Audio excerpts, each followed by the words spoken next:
when you look at projections, and projections are hard, but if you look at projections, we are on track as a country to spend between $75 and $80 trillion between 2026 and 2035 on healthcare. $75 to $80 trillion. I think even in Washington, that's considered real money. Driven, of course, by an aging population, driven by new therapies, new technologies, innovation, good things, many things. And Medicare is expected to be sort of in the $15 to $18 trillion of that over the next 10 years. So getting Medicare right and making sure Medicare is sustainable, continues to provide great access, continues to serve Americans, older Americans, disabled Americans, is, I would argue, one of the most important policy issues of our time. In the broader Medicare framework, as all of you know, we have a program that used to be a little program and is now a big program called Medicare Advantage. Right? When the Affordable Care Act was passed in 2010, it was about 1 in 4 seniors or 1 in 4 enrollees, beneficiaries. Now it's about 55%. I was remarking on the fact that there are places in the country like Miami where it's probably 72, 75% of the entire county. So we've seen a very, very rapid rise. And there is, in my mind, lots and lots of opportunities for making the program, the Medicare Advantage program, better, continue to provide access, but making it more efficient. I think there's plenty of data that there are places where there's overpayment, and making sure that that program remains solvent, viable for Americans for a long time is, I think, critical. Last quick point, and then I'm going to introduce our keynote speaker for the day. You know, if you look at the surveys of Americans and what Americans are thinking about and what's on their minds, economy is always number one. But for the first time, one of the top 3 things Americans are bringing up is the sense that we are so partisan as a country, we're so divided as a country, that we can't solve problems. And I think there's no better way to counter that than to actually solve problems in bipartisan ways. And to me, this is one of those issues where there is a lot of common ground among Democrats and Republicans, liberals and conservatives, and we've got to seize that common ground and move the agenda forward in every way we can. And so I'm going to now turn to our keynote speaker, Senator Marshall, who really needs no introduction. He's a physician, OBGYN, practiced for many years, serves from the great state of Kansas, and has been a champion and advocate of market-based reforms, ensuring people continue to have good access while we have fiscal responsibility. And so, Senator, thank you so much for your leadership, and thanks for being here in your remarks. Well, good afternoon, everybody. It's great to be with you. I'm honored that Brown would ask me to come and speak a little bit about one of my favorite topics. I think just to frame the conversation today, 2 points I would make just to start off with. Number one is the number of complaints that our office gets from Medicare Advantage is just like this. It's to the point that I start doing telephone town halls with seniors saying, beware, be careful. If you're happy with where you are, you probably better just stay here.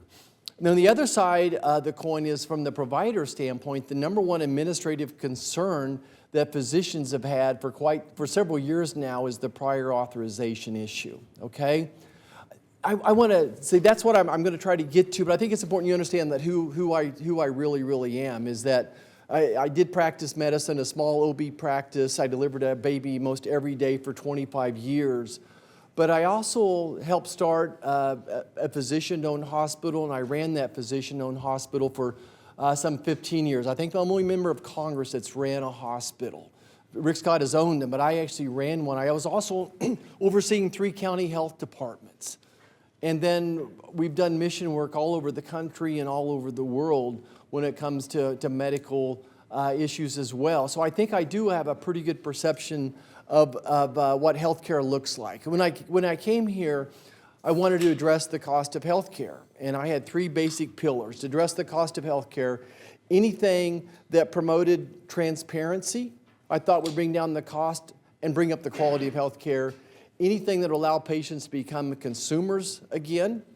And then lastly, the 3rd pillar was anything that promoted innovation. I got here, it was like 2016, 2017, I'm talking to my staff about prior authorization. And I had a really good A-plus staff who said, well, what's prior authorization issue? I said, well, I probably was doing 4 or 5 hysterectomies a week, and all of a sudden I was having a doctor who had never seen my patient, who had never done gynecology, tell me I couldn't do this hysterectomy on a person who'd taken 2 weeks off of work, and we've been working towards this day with her, and certainly I was following all the accepted protocols and things, but basically his job was to deny my service. And that prior authorization issue has just exploded across other professions now. So we wrote a bill clear back, I think 2017-18, on what that would look like.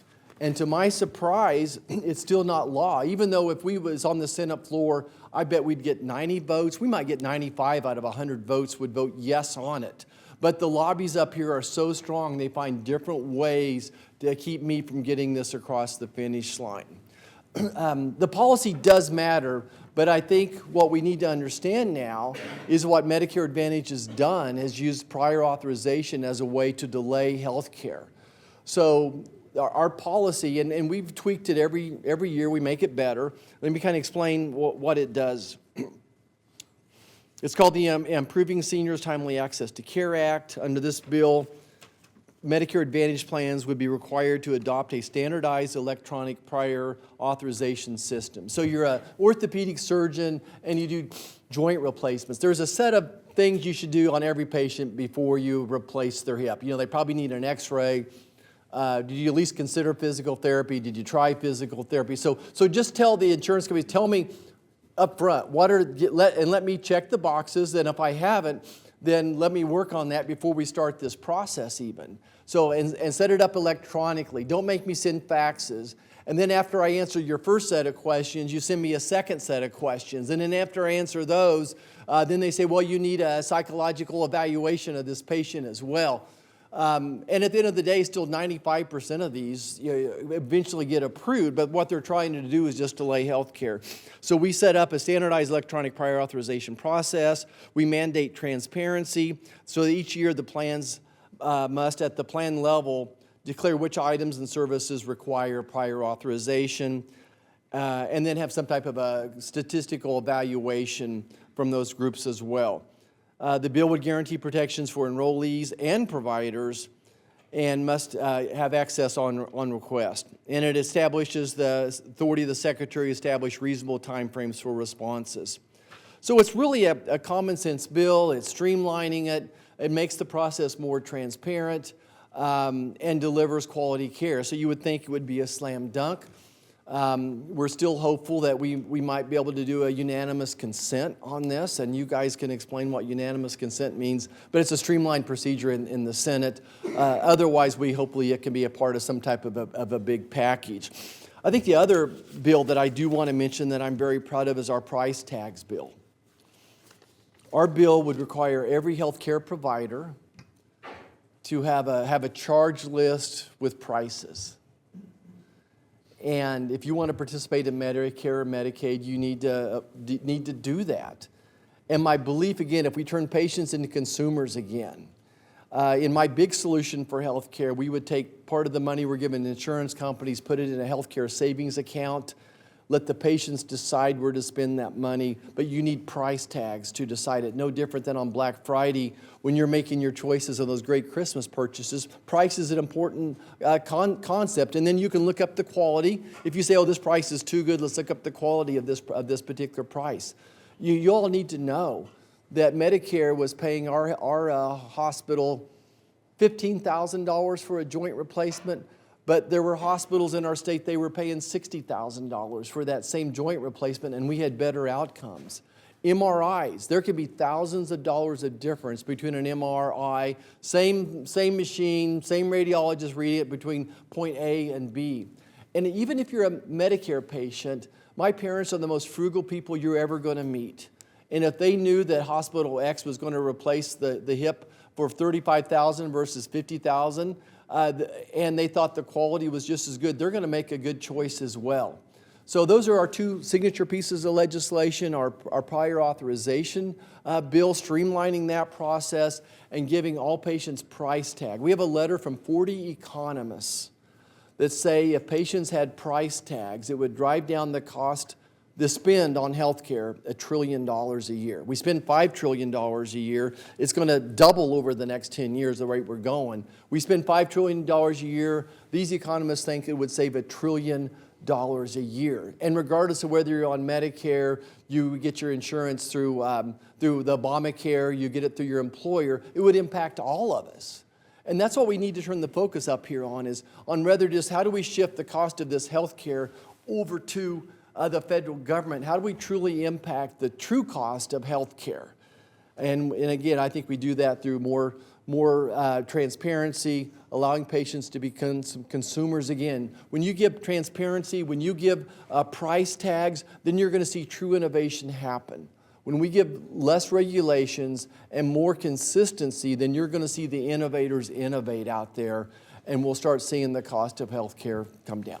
So appreciate being here, and hopefully that gets you off to a little bit of a start. Thanks so much.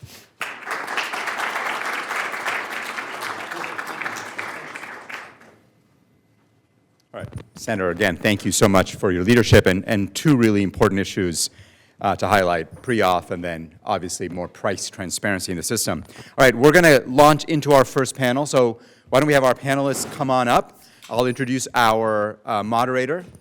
Our moderator for this panel is a guy named Andy Ryan. I came to Brown School of Public Health about 5 years ago, and quick story, sat down with my provost to talk about where do we want to grow Brown's presence and impact. And I had spent most of my career studying health policy. For those of you who know me as only the COVID guy, I used to have a life before I started working on COVID, though it's hard to remember that now. And what I told the provost of Brown University was I said, if we want to build a world-class health policy center, you got to start with a great leader. And my first choice from that would be a guy named Andy Ryan, who's a professor at Michigan. And by a lot of arm twisting and a lot of late afternoon, evening conversations, we eventually persuaded Andy to come. And he has built CAPER, which I think has become one of the best, if not the best, health policy center in any academic institution. And I'm delighted to have Andy's leadership. And Andy, you're going to introduce this panel and get us going. But thanks so much, Andy, for being here.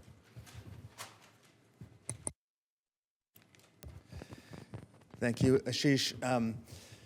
So before introducing the panel, I did want to have a few words of appreciation for Ashish as well, because he's stepping down as the dean of the Brown School of Public Health. And under Ashish's tenure, he's really ushered in a new era of policy-engaged research at Brown, which is really exemplified by panels like this, and I'm just thrilled to be a part of it personally. I've known Ashish for a long time, and before Ashish was my dean, he was actually frequently served as a reviewer too of mine, offering the kind of pointed and detailed critique of my work that really helped to elevate my work in the long term. So Ashish, thank you for your contributions to my career, to the school, and then to the field more broadly. So a couple words before I introduce the panel.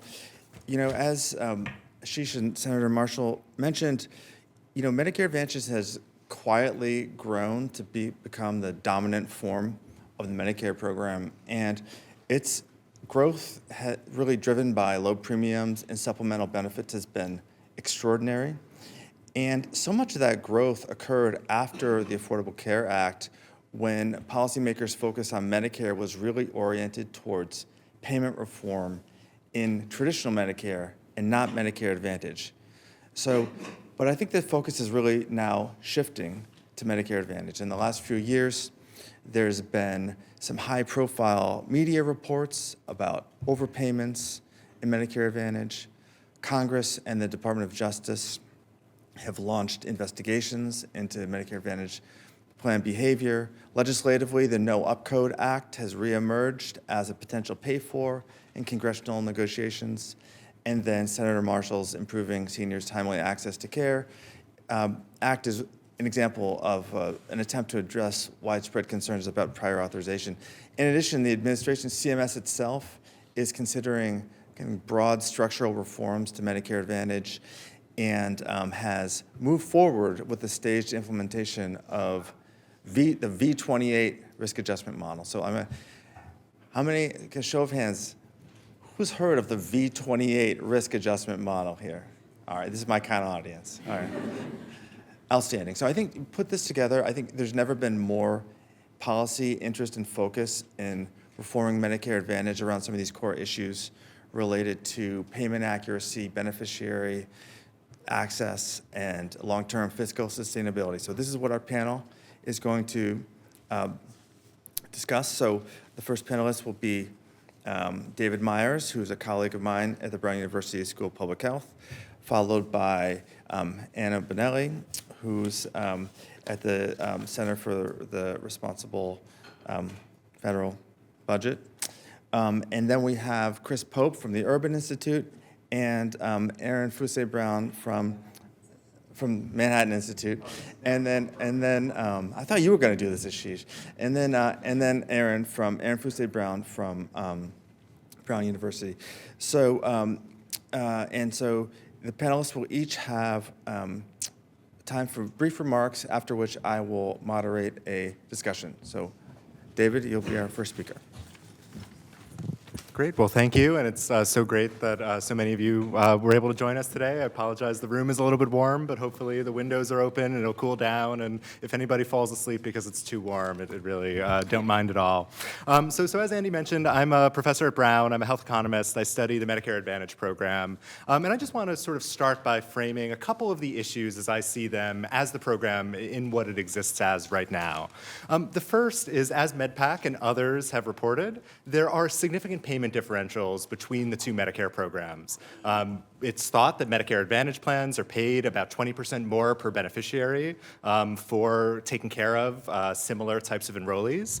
The argument is often that this overpayment leads to investment in additional benefits, and that very well could be the case, and that's something that we can have some conversation about. But I think an open question is that the way that these additional benefits should be financed, or should there be other more direct ways to sort of provide for those benefits rather than sort of addressing issues, rather than sort of overpaying on one side of the balance sheet.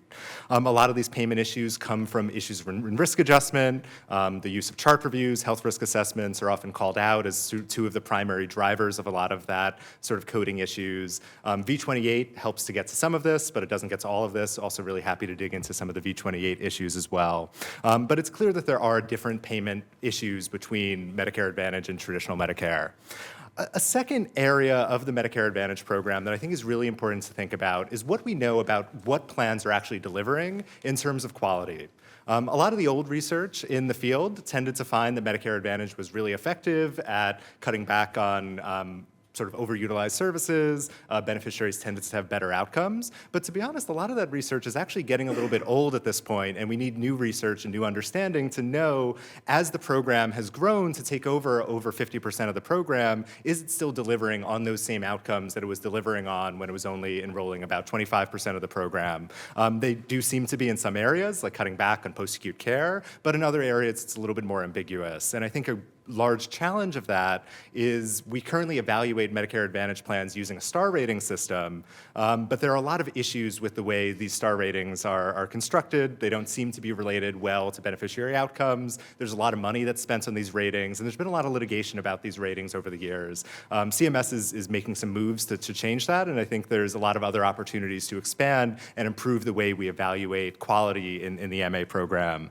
And I think the third thing I just want to touch on briefly is all of this comes together to create a system that has not delivering on the consumer choice that it was originally designed to, and has become more anti-competitive as some of these forces has come together. The big benefit of the Medicare Advantage program is that you could let consumer choice allow people to pick the plan that best meets their needs, and you have open competition between different plans to be able to best deliver the needs of beneficiaries. But a lot of the challenges that have happened is there are certain plans that are much better at coding than other plans, and those plans are able to use their investment in coding to then expand their market share and push out smaller players in the market. And so addressing a lot of these issues, it's not just about addressing the overall payment differentials, but if we want to actually have a Medicare Advantage program that's competitive and delivering on that innovation that it could potentially have, we need to address a lot of these imbalances that allow for this anti-competitiveness to happen in the program. So really excited to dig into more of this as we go along, and I'll turn it over to, yeah.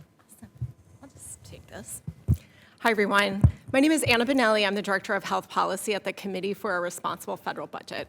We are a small think tank in DC, and we work on all manner of things related to the federal budget, and I run our little healthcare shop. So I'm really happy to be here, and I hope you guys all have a lot of good questions.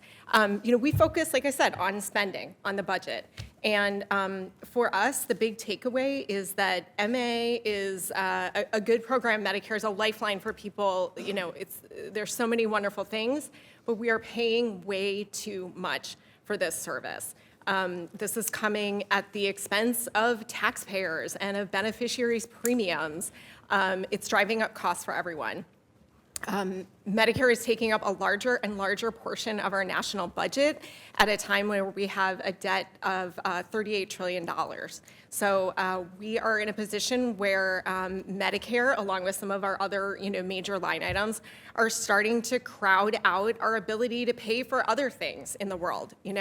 These are important. There are no good choices here, and Medicare, in many ways, does a lot to control its costs.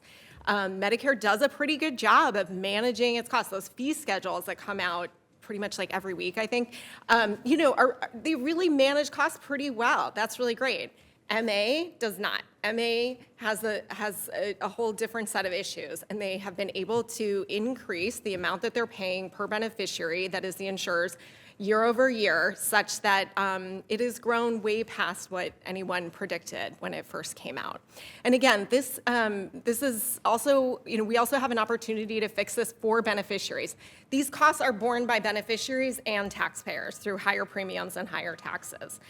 So lots of winners if we can come together and find some solutions to reduce MA overpayments. I am Chris Pope from the Manhattan Institute. I wanted to sort of go back a little bit and just ask the big picture question, like, why do we have Medicare Advantage? What is it for? The way I start to think about this issue is really to think about the creation of Medicare in 1965. The politics of the time was such that President Johnson at the time wanted to get all the interest groups on board. He wanted all the doctors, all the hospitals to be agreed. And so his objective really was to launch a benefit with incredibly generous payment terms, cost-based reimbursement. No matter what costs you incurred delivering Medicare, you would be reimbursed for it. That was hugely inflationary. And we've basically spent about the past 60 years trying to rein that in and trying to really, while the ship is at sea, rebuild a little bit. In the early 80s, we set up prospective payment, and through different parts of Medicare, we've been capping the payments. There are 5 things that I think Medicare Advantage does that are important in this respect. The first one is the volume is uncapped currently. Now, we've tried over the past decade or two with things like ACOs and shared savings programs really to create an incentive to deal with excessive volumes. But that's inadequate. Ultimately, the beneficiary loses out if a costly service is not provided, and they get nothing in return. And so all the shared savings and ACOs within fee-for-service have been very, very loose and somewhat ineffective because the beneficiary ultimately is not rewarded for going to a cheaper service or like using or avoiding the use of a service. Like there is no incentive to be within a system that returns the savings to the beneficiaries. MA, in theory, does that. So I think that's the first reason why MA is potentially useful. The second reason is the modernization of the benefit package. So Medicare was created as Part A and Part B. These have separate deductibles. Has co-insurance in Part B. Part D is entirely separate. Should out-of-pocket payments be higher for prescription drugs than hospital care? That doesn't really make much sense, but because these were created separately, they're not really an integrated system. MA basically allows a business to own the benefit delivery, and it allows it to adjust the cost sharing and adjust the payment to really optimize this for beneficiaries. So modernizing the benefit package is the second thing that Medicare does. We've spent decades talking about having a cap on the deductible, on the coinsurance in Part B. Perfectly rational idea. It's definitely something we want to do. It just can't be done. But Medicare Advantage does that. It just happens automatically because the plans do it. Thirdly, somewhat relatedly, every single payment in Medicare fee-for-service is potentially highly politicized. The payment for primary care, the payment for an ophthalmologist, the payment for an oxygen tank, every single thing that you might want to do is subject of a massive political fight. If you want to do competitive bidding, it makes sense to every economist for a medical device. The fight you will have from every lobbyist in town is incredible. Medicare Advantage plans can basically do what any rational business can do. They can procure services from the most cost-effective provider, and they can do that without a political process. They can do it in an entirely private manner and basically act in a rational economic sense. If there is a technological improvement, we found ways for cataract surgery to be delivered in a fraction of the time. Medicare fee-for-service didn't adjust the payment down. That would have been an unholy political fight. Medicare fee-for-service didn't. Medicare Advantage can do that straight away. It can adjust payments in line with changes in technology and improvements in efficiency. That relates to the fourth problem, which is the new technology problem in Medicare, which is, in the long run, the biggest driver of costs. If you actually think about it, we always look at the Medicare costs, and the curve always looks like that. But if you actually think about it, Medicare prices on the problem. They are basically indexed for inflation. And so they're actually shrinking slightly over time relative to the economy.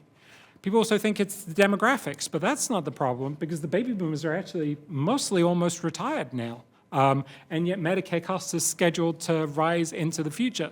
The problem is the promise from Medicare to pay for any new technology that is developed, regardless of its effectiveness, regardless of its value. And it does this pretty much uncritically and automatically. Now, Medicare Advantage also suffers from this problem indirectly because the benchmark in payments to plans are based on the fee-for-service. But it does potentially offer a way to deal with this. If we can basically set up a cost restraint and say that incrementally Medicare Advantage will pay for new technologies internally without being mandated to by federal law. If it's a new technology that's valuable, a Medicare Advantage plan can pay for it. It can do this automatically without a politicized process. Now, maybe there will be some really costly new drugs that plans would refuse to pay for because it would attract the wrong kinds of risk, it would be too costly, and then Congress could intervene. But for the routine improvements in technology, Medicare Advantage potentially allows a way for these plans to pay for it out of their existing benchmarks, so that the improvement of technology and the increase of technological capacity drives down the cost and creates an incentive for cost-reducing technology, not always cost-increasing technology. That, I think, points to the fifth and ultimately most profound reason for Medicare Advantage's appeal and importance, which is that Medicare Advantage is a bit of a compound of defined benefit and defined contribution, but it is fundamentally, in an important sense, a defined contribution program. We know what we're paying for it. We know each plan is paid a risk-adjusted lump sum for beneficiaries. It's a program that's on a budget. We know how much it will cost in advance. And potentially, if we restructured the benchmarks, we would have even more certainty about what the program should cost in advance. This is important for the fiscal sense, for the fiscal reasons, which are certainly non-trivial. But I think there's also an important equity dimension here, which is, if you look at the federal budget overall, we are undertaking an enormous amount of redistribution from workers to retirees. The amount of retirees is increasing, the amount of workers is shrinking. And so we're automatically increasing this burden on workers relative to retirees almost uncritically and unconsciously. Moving to more of a defined contribution Medicare system means that we can be a lot more deliberate about this. And I think if you actually, the intent of all our retirement programs of Social Security and Medicare is really to even out the fact that people have a higher earnings capacity in their younger years and a lower earning capacity when they're retired, obviously. We've overshot that. The standard of living of retirees is now higher than the standard of living of workers. They live in bigger houses, they live in safer neighborhoods, they eat better food, they go on more vacations. They basically, almost by any metric, retirees have a higher standard of living than workers. And the automatic growth of Medicare, which is kind of unchained from any benchmark, is making this worse and worse at a time that the workforce is shrinking. We need to move Medicare to more of a defined contribution to make our retirement programs more sustainable and better targeted, but also to alleviate the burden that's sort of increasing on workers every year. So I am, as Andy mentioned, another one of the colleagues at CAPER at Brown University, but unlike my health economist colleagues like David and Andy, I'm a lawyer and a policy person.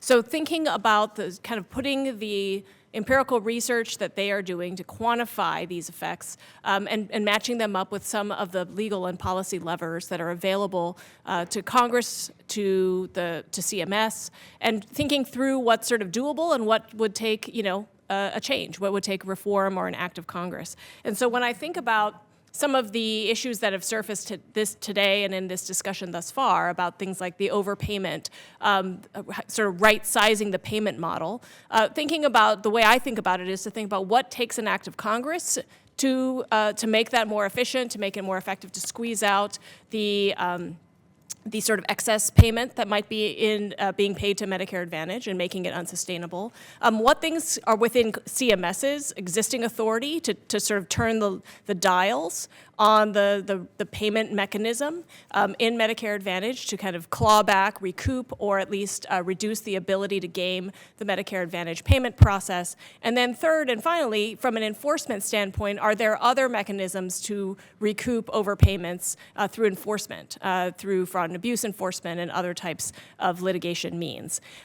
All of this, there's the way that Medicare Advantage is paid, is largely broken up into three different buckets of the payment policy. There's the benchmark, right? There's the risk-adjusted payment part, and a lot of the overpayment comes from sort of favorable selection that affects the benchmarking process, and through upcoding by plan behavior. And then there's finally the quality bonuses that through the quality bonus program or the quality part of the star ratings part of the payment.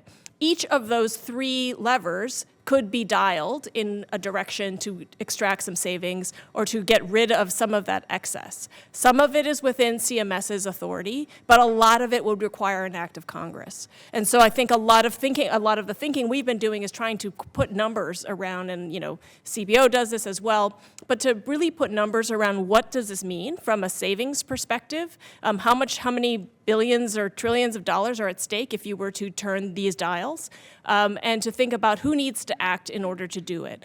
For example, there are some things that CMS is doing right now to really get at that, the recoupment of overpayments, or to reduce the ability to game risk adjustment. V28 was mentioned, the sort of move to different weighting of hierarchical conditions, like the diagnosis coding, putting different weights on that is within CMS's authority. But every time CMS does something bold, it is, for example, like extrapolating the RADV audits of a sample of the audited contracts to the error rate to the entire contract to recoup all the overpayments that are based on the error rate in the sample.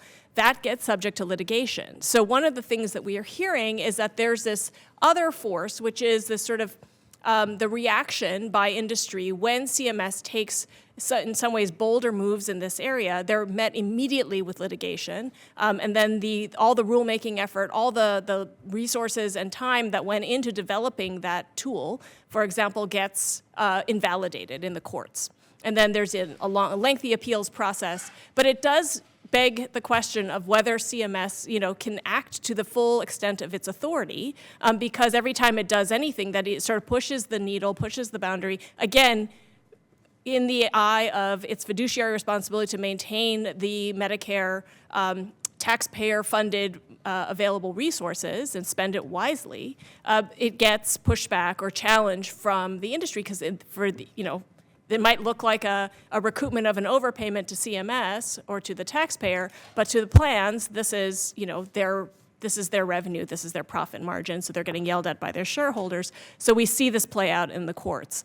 So thinking about, I think that's a lot of the reason why we think that, not that CMS can't and shouldn't and isn't taking important steps forward, but there's a limit fundamentally to the amount that CMS can do this on its own. So Congress really needs to be activated, and that's why I'm so delighted that we're here in the Senate today and talking to so many of you, is that a lot of the solutions fall at the feet of Congress, because it really is something that is beyond the capacity of CMS to do what it needs to do to to start to recoup, extract, or squeeze fraud and abuse, or squeeze overpayments out of the Medicare Advantage program and make it more efficient and make it more sustainable.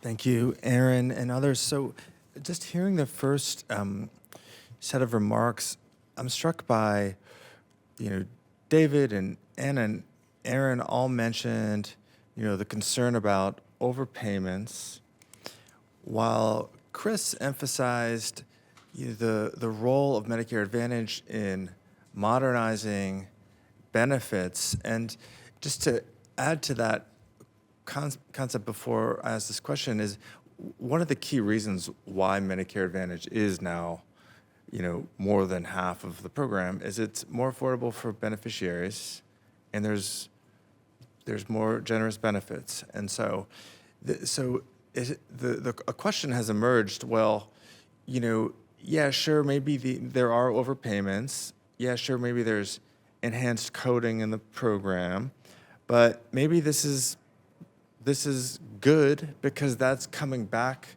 to beneficiaries with, low premiums and supplemental benefits and things that are socially valuable and not currently provided by traditional Medicare. So maybe this comes out in the wash and it's fine. So, Anna, Chris, David, I'd love this. To me, this is like at the crux of the debate about the value problem in Medicare and Medicare Advantage. I'd love to hear a comment on that. Yeah, it does do all these great things, right? These supplemental benefits, I want my mom to have a gym membership and vision and hearing and stuff. These are really important benefits. It does some really good things. You mentioned about, quality. As time goes on, there are some opportunities to improve the quality of care. But unfortunately, that money has to come from somewhere. I want all of us to have nice things, not just the half of Medicare beneficiaries who are enrolled in Medicare Advantage. To pay for that, we have to, take money out of taxes and our hospital insurance trust fund, which is depleting rapidly and is going to expire in 2032. So it's not that they're not good things, it's that they are costly. And, I'm not sure that everyone voted for an expansion of supplemental benefits to the extent that we're seeing now, where, we're paying over $1 trillion over 10 years over what you would pay if everyone was in traditional Medicare. Some of those things are great, but they do have to come from somewhere. So I think Medicare Advantage initially started with the idea that it was going to generate immediate savings. And so plans were paid a little bit less than fee-for-service. And then we kind of swang in the other direction, which is, we should overpay Medicare Advantage because these plans will deliver good value and we want to get people into the plans. My view is that we should just pay them the same. We should just have a simple parity. And I do believe the plans are better structured. They have a lot of advantages in the ability to be structured rationally internally. They should be able to compete and win on parity. There's no reason for them not to be basically paid the same in every county. And if they're more efficient, then they will be able to attract people with supplemental benefits and lower premiums and so forth. And if they're more expensive, we shouldn't really want people to be enrolled in these Medicare Advantage plans. I think supplemental benefits, the initial supplemental benefits were pretty narrowly tailored. They were medical benefits. They were things like, we will reduce your cost sharing. That was an initial supplemental benefit. They were things like, we will pay for your dental care. That's a medical benefit. Then in chronic care legislation, we basically allowed things that were basically secondary services, loose lifestyle things, fitness memberships.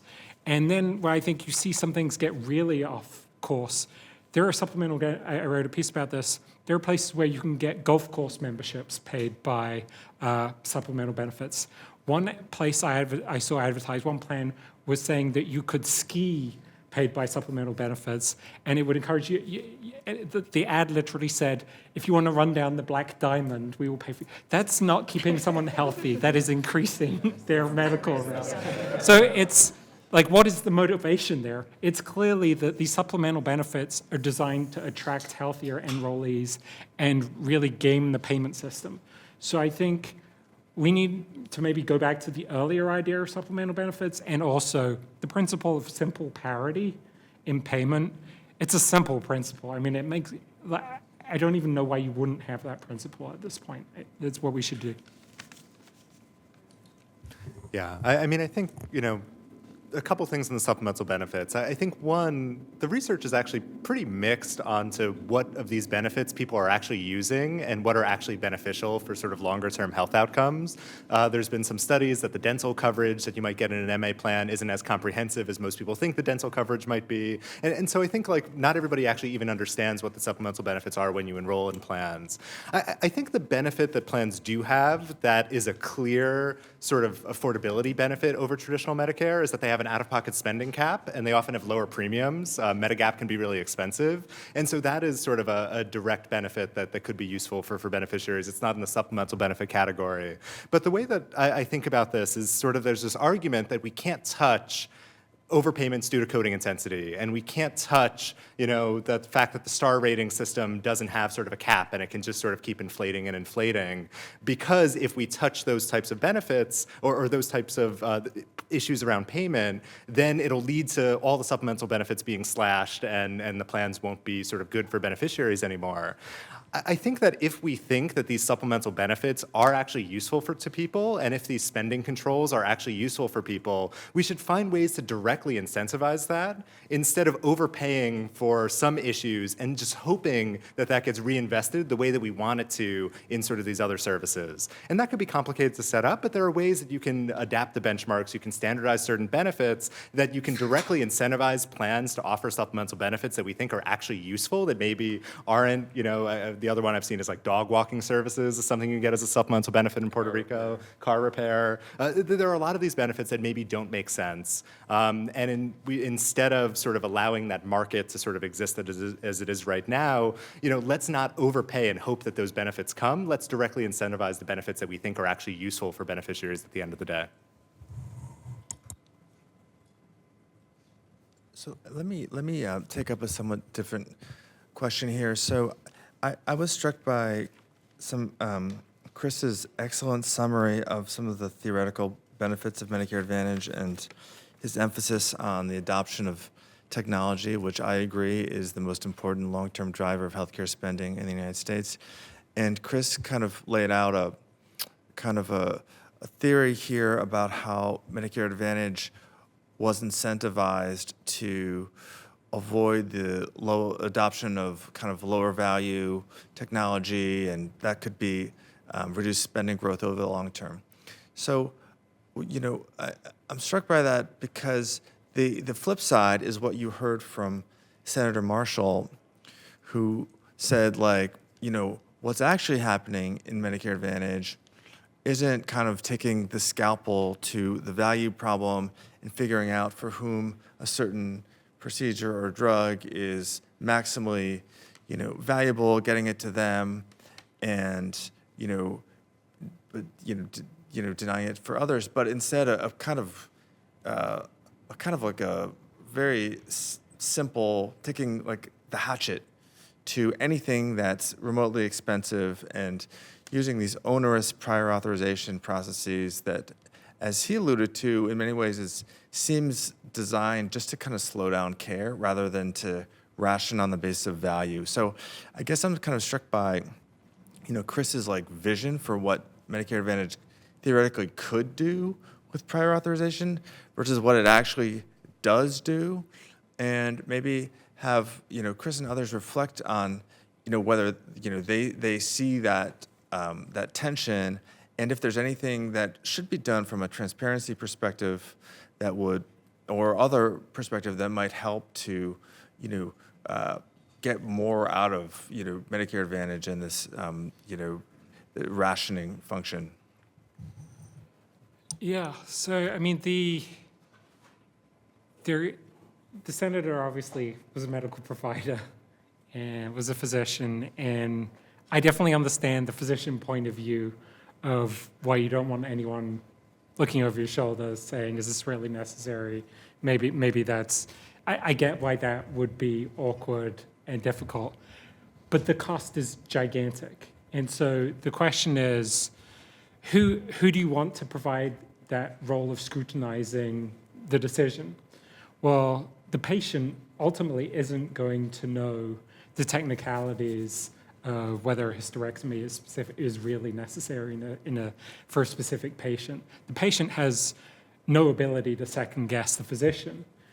The managed care organization can have evidence-based criteria and clinicians that are able to have a conversation. And when they say no to a physician, it's not an absolute no. That can be challenged. And when you actually sort of look through the research that's been done on Medicare Advantage, the challenge process does tend to work pretty well. Like the actual amount of valuable care that is truly denied is very, very minimal.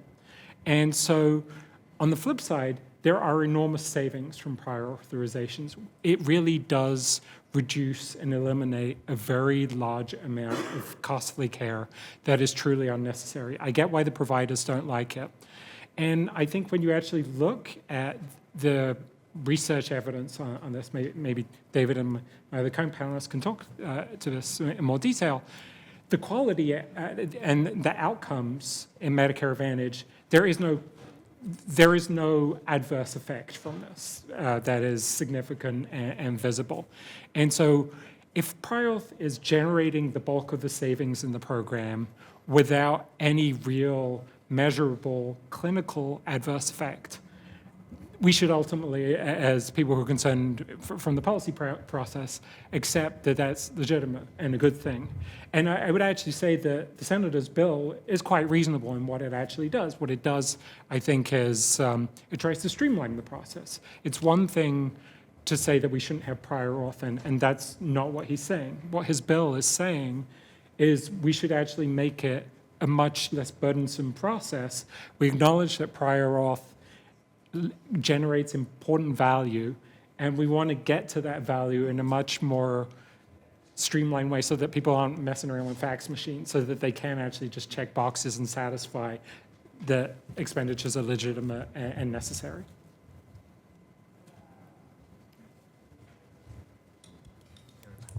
Yeah, and I think that, and I'll invite David to comment on this as well, because I think one thing that this line of questions is really important is to highlight, we started talking about it from like a budgetary perspective, from a policy perspective, but to not forget the impact on the beneficiaries and to sort of say like, well, what is the experience and the value of Medicare Advantage for a beneficiary, and what are the trade-offs? I mean, yes, the supplemental benefits and the out-of-pocket cap is extremely desirable for most beneficiaries, but do they realize that they're getting a narrower network, that they're getting the prior authorization experience, and that if they were ever dissatisfied and became so sick that they actually needed to transition back to traditional Medicare, that becomes very difficult because of all the diagnostic upcoding to be able to afford a Medigap plan to cover their out-of-pocket expenses. So that's why I was sort of saying, I know David shared an anecdote recently with me and with our colleagues, but that just highlights and encapsulates this conundrum from the beneficiary. Thank you. I wanted to move on to something else. And part of I think the theory underlying Medicare Advantage is that we have plans that are competing with each other to offer a strong package to attract beneficiaries. And this will have a number of salutary effects with, keeping costs low and keeping the benefits strong, the networks sufficient. But, David mentioned a number of concerns about the nature of competition in Medicare Advantage and some potential anti-competitive forces. And so, this has gotten a lot of attention with respect to vertical integration in recent years is one of the reasons why, we don't have the kind of competition that we might like. So I just welcome the panelists to reflect on, what we know about the nature of Medicare Advantage, the competition in the program, and some of the kind of market developments in recent years that might be challenging that, and perhaps what we could do. Yeah, I can start. I think when most people think about competition in the program, there's kind of two different categories. There's, the big plans, your United, your Humana, your Aetna, and then there are the small plans, which are sort of everybody else. And kind of the big 5 plans, I think, account for about 80% of the market. And then the rest of the smaller plans are just about sort of a small 20% of the market. And so when we think about a lot of these problems around potential competition in the program, is the big plans are able to invest a lot more into their code capture programs, into their quality improvement programs for the star ratings, into their other sort of care management programs that the other smaller players in the space aren't able to sort of do. And the big players will typically use this to sort of undercut the smaller players in their market. If you can code really high, you can then maybe provide a more generous benefit package, like in a given county, and outcompete your local blue plan. And so there are a lot of these dynamics that if you address a lot of these big sort of spending issues, it could help to sort of balance out some of the competition in this space. I think the area that we've been spending a lot of time thinking about recently is there's been this huge growth of vertical integration in the Medicare Advantage market. And this is taking 2 different forms. One of them is there are a lot of health systems themselves that are getting into the Medicare Advantage business. So you could think of Kaiser as sort of the example that's been doing this forever. But a lot of health systems, academic medical centers, now have their own Medicare Advantage products. And actually about 30% of Medicare Advantage enrollees are in one of these health system vertically integrated systems. The second type of vertical integration that we're seeing a lot of is when insurance plans are buying up providers themselves. So I think many of you have probably seen the statistic that Optum United Health is the largest employer of physicians in the country because they've bought up a lot of medical practices. And the concerns are when plans vertically integrate in these ways, the theoretical benefit is that you can better coordinate care, you can make a more seamless experience for your beneficiaries. But from a lot of what we've seen so far is that after a physician starts working for a vertically integrated medical practice, their coding practices go up about 50%, and we don't see any changes in sort of the outcomes that are being delivered and sort of the care that beneficiaries are receiving. And so I think that as these integrations continue to sort of develop, it's just sort of another tool and sort of the tool belt of the big plans that are buying up provider groups that are able to use those provider groups to shift market dynamics in ways that might not, that are likely sort of anti-competitive with sort of the smaller players in those markets.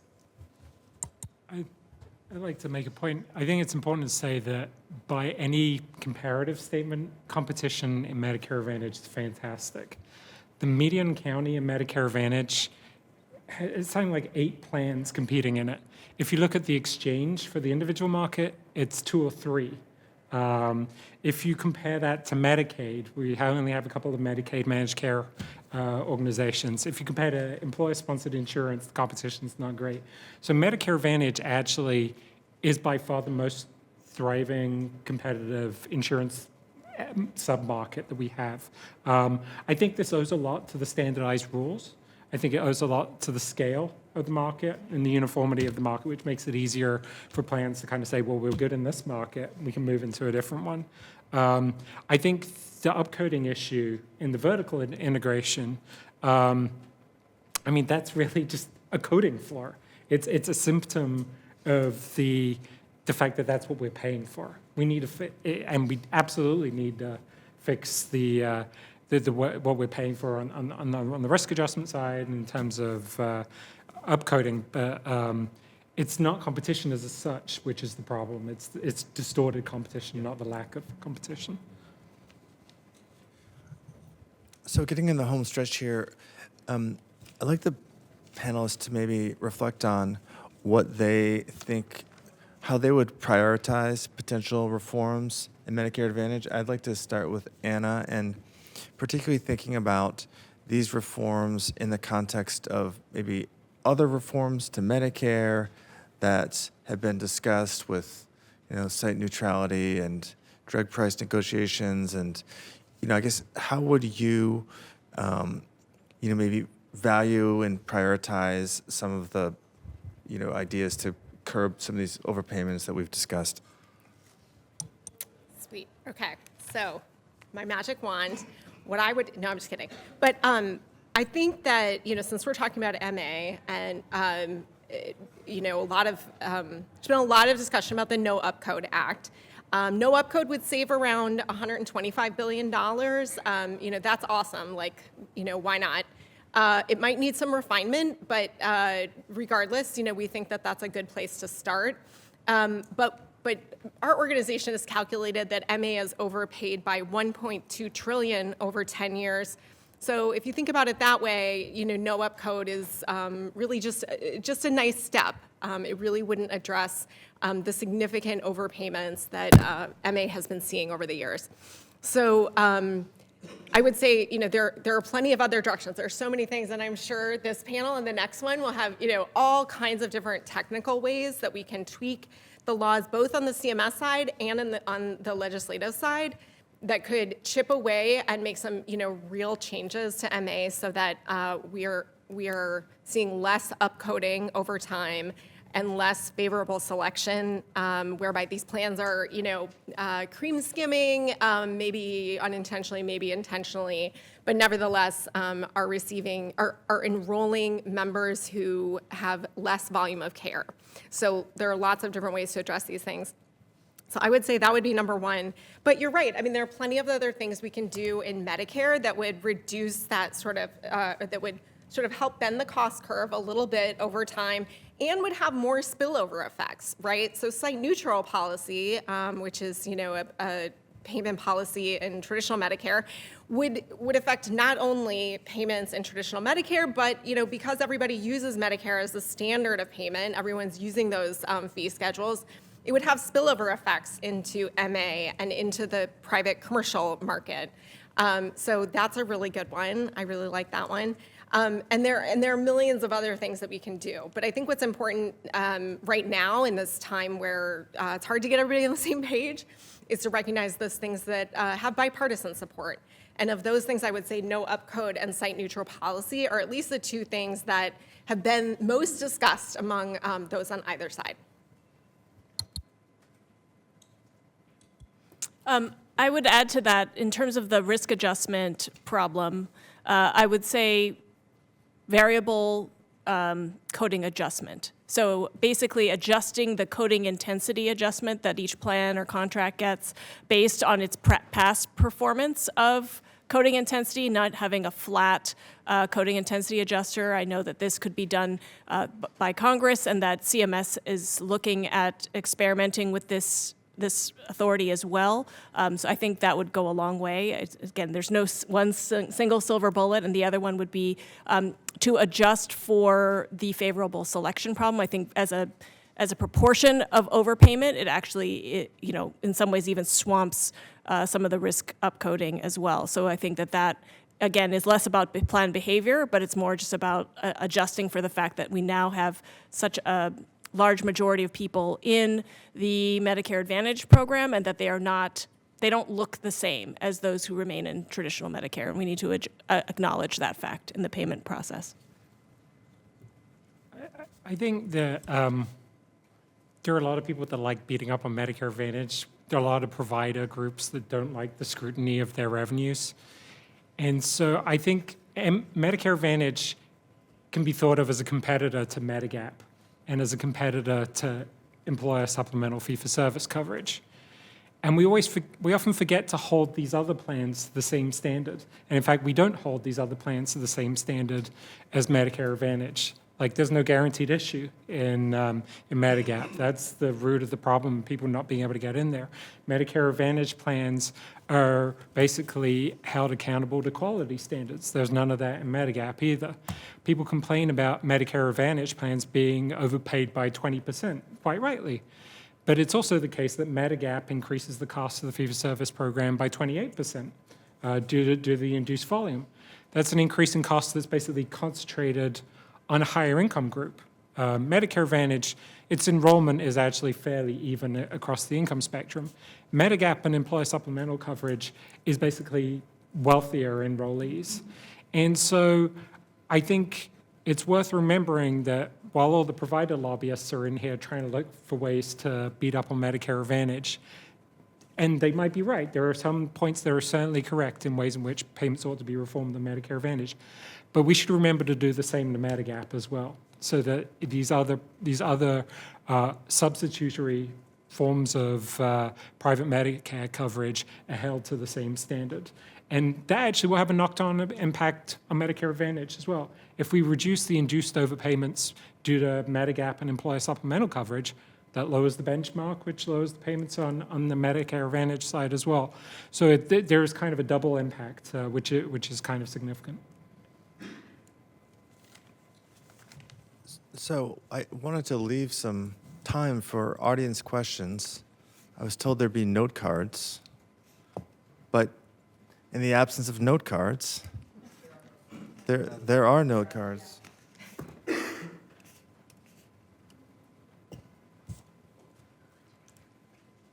Yep.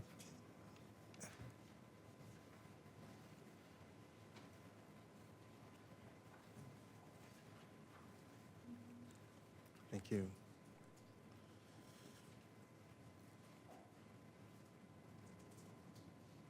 All right. First question for the panel is, how do we improve how we evaluate quality in Medicare Advantage? And maybe in answering that, maybe just a quick primer on how it's actually done now. Yeah, so right now, the main way we evaluate quality in Medicare Advantage is using the star rating system, which has about 35 different measures that are included, that are combined together, that create a star rating that plans end up getting sort of bonus payments or not bonus payments on the basis of. And these measures include both sort of quality measures like cancer screenings. Until recently, it included things like call centers, how, were secret shoppers able to get people on the phone at the plan and get questions answered? And it includes a bunch of beneficiary reported outcomes through things like the CAP surveys, the health outcome surveys. And it's kind of combined together in one big mush and assigned to sort of a plan.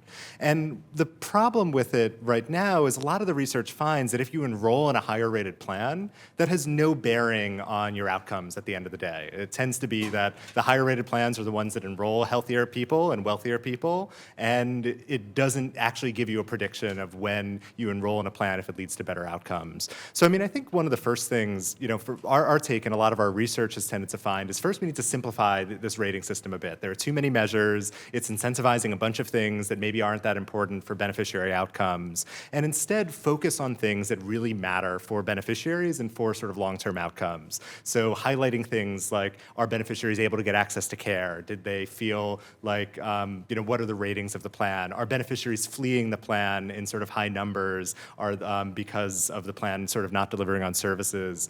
A lot of these quality measures are really difficult to get right because there's a lot of influence and a lot of different factors that can affect sort of how they're captured. But I think simplifying the rating system and making the ratings just more responsive to beneficiary needs, I think would be a step in the right direction. Thank you, David. It's noteworthy to me that both these two cards were both written in cursive. So I don't know why someone would do that to me, but anyway, this one is loaded with good questions, and this is directed for Chris.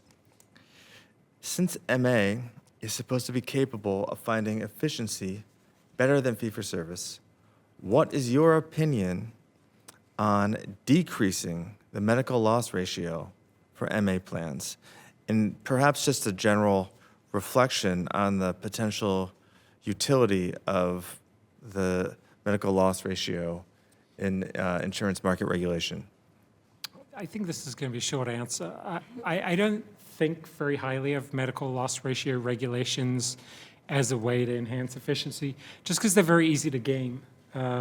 It's very easy for an insurer to pass expenses down the supply chain, to pass expenses down to providers. and to kind of really artificially manipulate and satisfy a medical loss ratio statistic. Ultimately, you know, Medicare Advantage should be a market-driven program. The main guarantor of quality or efficiency should be, we should rely on the beneficiary switching to the better plan, the more cost-effective plan, the plan that, because it's able to get its medical costs down, is able to reduce its premiums or its cost sharing or offer better supplemental benefits as a result. That is the dynamic by which efficiency should be rewarded. I think the bureaucratic loss ratio statistic, you're always going to end up with a lot of the same things that we see with stars, which is like, you know, a star rating because you have a shorter wait time. Well, that's easy. You just kind of have more people call up, and then you have short calls for things that aren't important. Like, these are very easy stats to game, and we should be moving away from the kind of bureaucratic box checking way of assessing plans.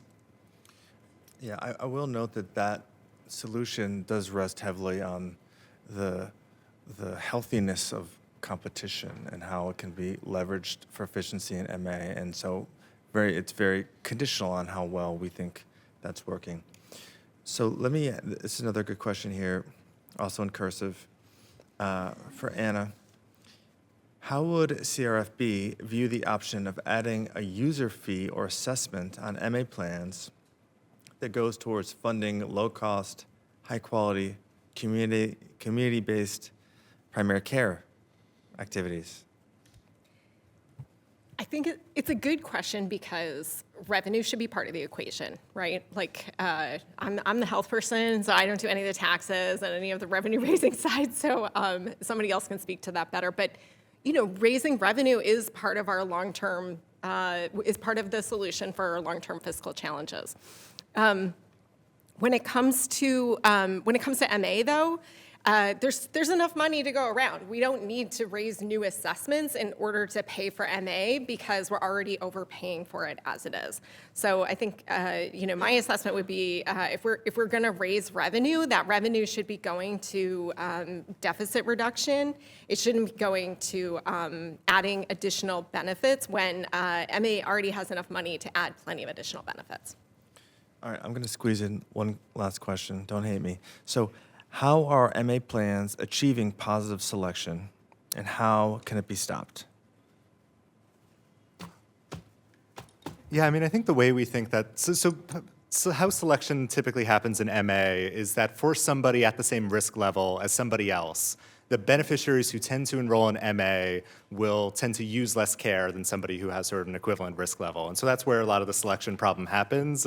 Like, MA is risk adjusted, but it's within these levels of risk. So the main things that we think are contributing to this, and we have some really great research that our colleague Jeff is putting out, but it largely has to do with benefit package construction. So plans are very intentional about how they put together their benefits to try and attract specific types of beneficiaries, and are also likely very selective about networks. And we think networks are probably a big driver of sort of selection, that certain providers will get you a certain type of beneficiary who might spend at different rates. I mean, some of that is also the providers are spending at different rates, and plans are choosing to engage with more efficient providers sometimes. But that's a lot of the pathway that we think selection tends to happen, is in the construction of these benefit packages, as well as there's a lot of concern that brokers play a role in this as well sometimes, and certain incentives around who's being enrolled in plans. All right, thank you so much, and please join me in thanking the panelists for an outstanding discussion. All right, we're gonna take about a 10-minute break. We'll come back with the second panel, which will be even more blockbuster than the first panel. No, I'm kidding. It'll be excellent. But let's do a quick 10-minute break, and then we'll come back. Thanks, everybody. All right, so we're going to go ahead and get started with our second panel, really talking about the future of MA. I thought the last panel's discussion, I'll do a little wrap-up at the end, but it was really useful and interesting, both in highlighting what I think are pretty widely known problems with MA, but I thought Chris Pope and others did a very good job of articulating some very substantial benefits, at least theoretical and some practical, and some realized benefits of MA. And I think we're going to kind of continue that conversation, but really try to, as I said, peer more into the future. So I'm just going to quickly introduce our moderator, Molly Turco, who, if you've been in the Medicare space and have been thinking about these issues, and somebody who does not need a deep introduction, I will just say she's been a a senior advisor to CMS, has been a policy lead at Blue Cross Blue Shield Association, Better Medicare Alliance, and has really been one of the go-to people on complex Medicare and MA issues, particularly MA, I would argue, in the last few years. So Molly, thank you for being here, for leading us on in the next panel, and I'll turn it over to you. Oh, and by the way, Middlebury graduate, I just read, my daughter's at Middlebury. I love Vermont, I love Middlebury. Anyway, I'm done.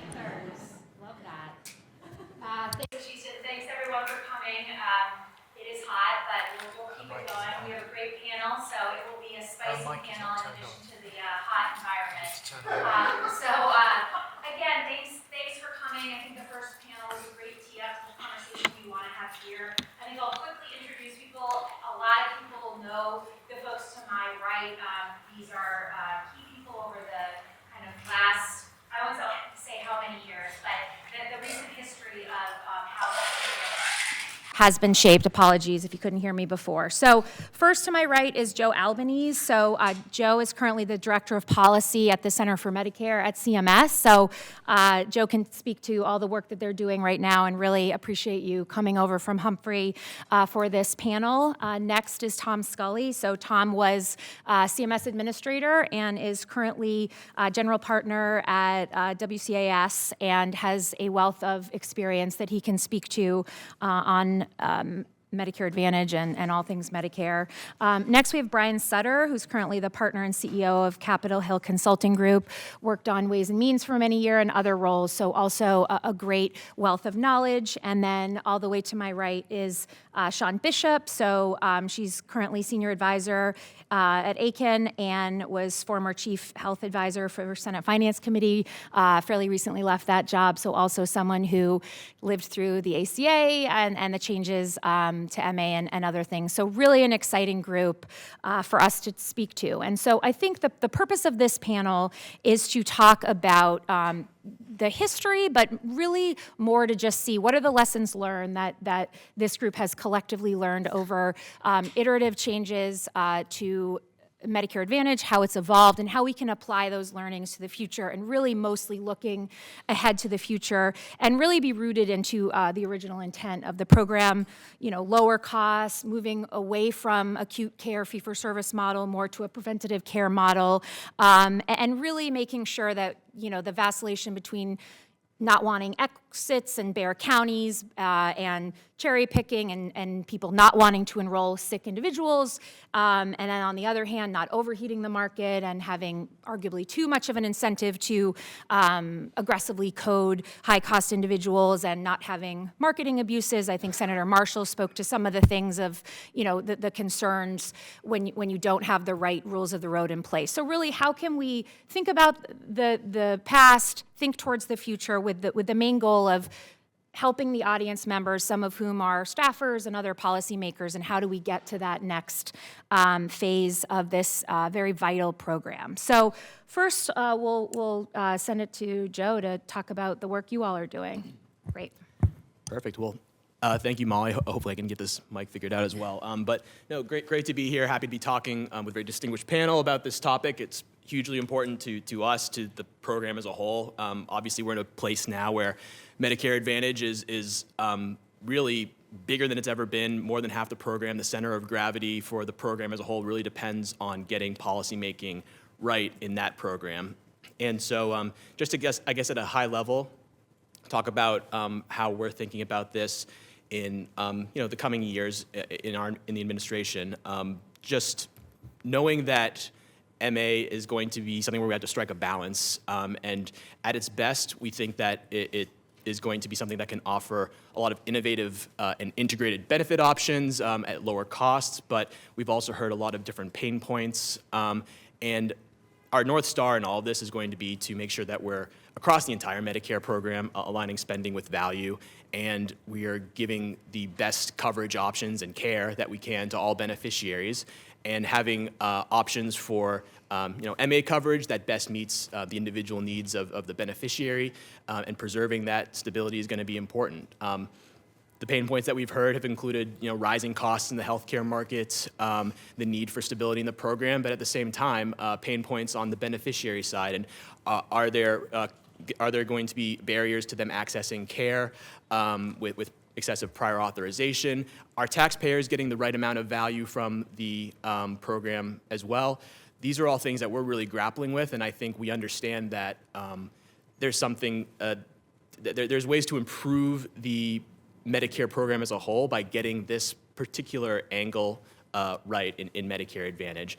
So we've recently released a proposed rule that we're really excited about. We think there's some pretty innovative changes with star ratings as well as an RFI to discuss the future of the Medicare Advantage program. And so we're going to be looking for lots of feedback from the public, from stakeholders, from you all who are really in the know in terms of policymaking and how the industry is looking towards the future for this program. So this is going to be something that's going to be an iterative process, but we're looking forward to this being the first step in the next few years to really make a positive mark on the program. So I'll just stop there, and thanks again, Molly, for the opportunity to speak to this. Well, I've worked with these guys for decades, so I've been at this. When I took over HICFA, anybody remember HICFA but me? In 2001, I changed the name about 3 weeks after I got there. Medicare Plus Choice, which was a mess, was about 4.5% of the program, and the insurance companies hated it, and they were all trying to get out. So my first goal was to keep people in. Hard to believe now, but all the insurance companies hated Medicare Plus Choice. So we spent a lot of time. 9/11 set us back a couple of years, but we spent a lot of time trying to keep the plans in while we fixed the program, and that's what the whole goal of Medicare Advantage was. The main goal behind Medicare Advantage to begin with, I don't want to get into history too much, but I think people understand the main goal was basically Medigap sucked. It still does, in my opinion, even though I'm on Medigap and I'm a Medicare beneficiary. It's very expensive. It has medical loss ratios that are 60, 65%. It's not great insurance.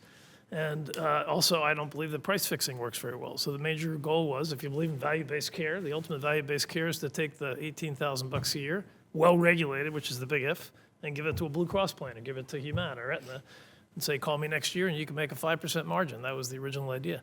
But if it's going to work, you got to regulate it well. And the original design of Medicare Advantage was an 85% MLR, a 10% ALR, and a 5% margin. Nobody's been very good at defining that for the last 20 years. I happen to be a huge fan of Medicare Advantage. I never thought it would get to be 52% of the program. I think we made up the name one day after a few beers. It was actually Oxford Health for trivia beneficiaries. Medicare Advantage came from Oxford Health Plans. That was their name that we stole. But the reason it worked is because the average senior who's low income is not as, sadly, is not in the position I am, that they can afford to pay $600 a month for Medigap and Medicare. The average senior is happy to have limited benefits, a network choice, being a managed care plan, and pay zero premiums and zero co-payments. And the issue is, what's the right way to fund that? Lots of issues about risk adjustment and other things, but the program continues to work and will continue to work because it's a great deal for low-income seniors, lower-income seniors. Wealthier seniors are always probably going to buy Medicare plus Medigap. But if you happen to be the average person in Alexandria, Virginia, or PG County, Medicare Advantage is a much better deal for you. And the reason it's become much more popular, when we passed it, it was very partisan. Nobody remembers that now. Democrats didn't like it for particular reasons. It was largely politics. Now it's probably more popular with many Democrats than Republicans because most of the people that get it are in Democratic constituencies because they're generally lower income people. And if you look at the demographics of Medicare Advantage, it's overwhelmingly people in more Democratic states and Democratic districts. Some people always liked it. Ron Wyden, my old friend who you worked for at the time, always liked it. He was very helpful. He was one of the 9 guys that voted for it on the Democratic side back then. But it's a great program, and 52% will, I believe, soon become 60, 65%. And the biggest problem they can have is figure out what do you risk adjust against, because Medicare fee-for-service is not a great model. But I remember, I love all the insurance companies. I've been on the boards of many of them. But as I was saying earlier, when we first proposed risk adjusters in 2003, AHIP went nuts. And they said, we need 3 risk adjusters. Any more than 3 is outrageous. The staff proposed 162. I think we cut a deal and worked at, I think it was 82 was the original number. I have no idea what it is now. But they're never going to be happy. And if you're a good regulator, you got to listen to the plans, everybody else bitch and moan.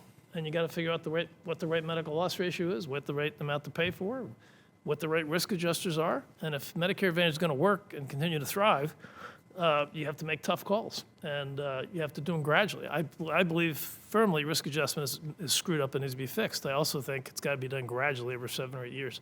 Nothing this big can be done quickly. So I'm a big fan of Dr. Oz. I've talked about this some. I'm sure he's wise enough to do that, but you're never going to do anything that makes people happy. But if you really care about the program, It's got to be regulated well. The payments have to be appropriate. The medical loss ratios have to be defined. And it was intended to be a large public utility of a program, basically. And the margins were very intentionally, I can tell you, I was there. 5% margin, 10% ALR, 85% MLR, period. That was the deal. And that still should be the deal. How you define those pieces is pretty hard to do. Remember I said it would be spicy? So thank you, Tom. Brian? Well, thanks for having me. Glad to be here. I promise I won't be as spicy as Tom, so I'm sorry to follow him. No, When you get old, you can say whatever you want. I'm not there yet. No, look, I've been able to be working around Medicare Advantage policy for the better part of the last 20 years, seeing it design and go from Medicare Plus Choice to Medicare Advantage. Really, when they had Medicare Plus Choice, it was in the urban areas, and they wanted to move it out into more suburban and rural areas. A Republican House really wanted that, and they were able to cut a deal with the Senate Democrats to do it, and it worked. I think what we're doing today, what we've seen today, was because of the payment changes they made. Democrats, when they took the majority in the late 2000s, 2010, saw that the overpayments were there, so they passed the Affordable Care Act. I was on the committee, and we thought it was all going to come crashing down. The plans have weathered those changes. Why? Because beneficiaries want the coordinated care that they know and they like from their employer. This idea of A and B and D and a Medigap plan doesn't make a whole lot of sense to the vast majority of the Medicare population. So Medicare Advantage is going to continue to be a really important piece. I think Tom has raised some really important points, kind of more substantively in the near term, things that we need to work out. I'll throw a few ideas out there because I think this is a 1972 chassis that we continue to tweak. With 52% of the seniors now in Medicare Advantage, is it time to rethink, is this the right model? Should we be doing it on a county-by-county basis? One of the things I know the University of Michigan has talked a lot about is value-based insurance design. How do we bring value into the design of the benefit itself? Very, very difficult to do with the rules and regulations of Medicare Advantage today. I know there's been some demos and there's been some talking about that, but I think as we think about going forward, about where Medicare wants to be, I'm going to steal a line from my colleague, former Congressman Steve Sutherland. We got to skate where the puck is going, right? Not where it's at today. So where is the puck going? Where are seniors going to be? Regardless of what we do on risk adjustment and some of these payments, Medicare Advantage is still going to be around. Absolutely. People just know that. They like it. Is it going to be 50%? Is it going to be 60%? I don't know. But is it the county by county the right way to do it? Could we do a larger MSA basis? Could we do some of these other things? I look back to where Paul Ryan was. This is not a new idea on reform. He was talking about premium support. That was more on a financial side of things, where he wanted to cap the amount of that generous taxpayer contribution to the plan. There was a lot of difficulties with that. We worked through some of those things. He put a lot of ideas out there.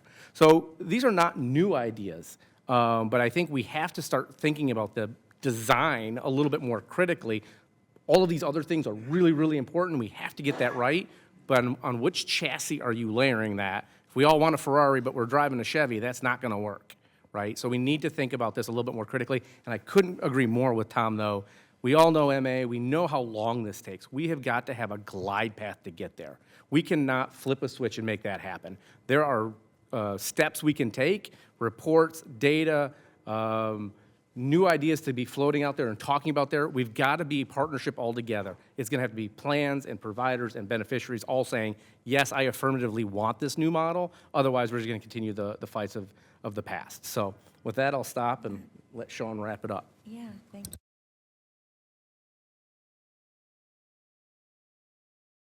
Okay, maybe I'll none. Yeah, and I'll just start with, just the way Brian thinks about things is like he's willing to take on big ideas, and that's the kind of thing that you like when you're a staffer in Congress. So I'm on the Democratic side, and Brian's on the Republican side. So if I were to have this opportunity to work with somebody who thinks big and is not afraid to do that, it would be fantastic, because then you're kind of figuring out, well, what can we do together? But let me just talk a little bit more about kind of how I see the Medicare Advantage program as I think about being a staffer. So, and I think it's still relevant, but I love this idea of chassis. So that's a really good analogy. But another analogy that I like to think of is the program has kind of three buckets, right, from a staffer's perspective that are important to think about. One is that it's a capitated risk program, right? So Medicare is fee-for-service. You choose your provider, and Medicare pays whatever it takes that you need, that your doctor says you need. Medicare is at risk.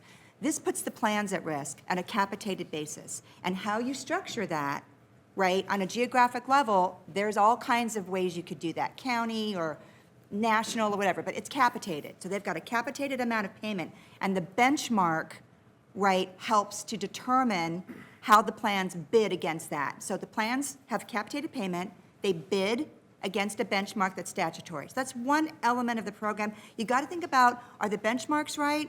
Do we have the bidding system right? So that's a whole component to this program.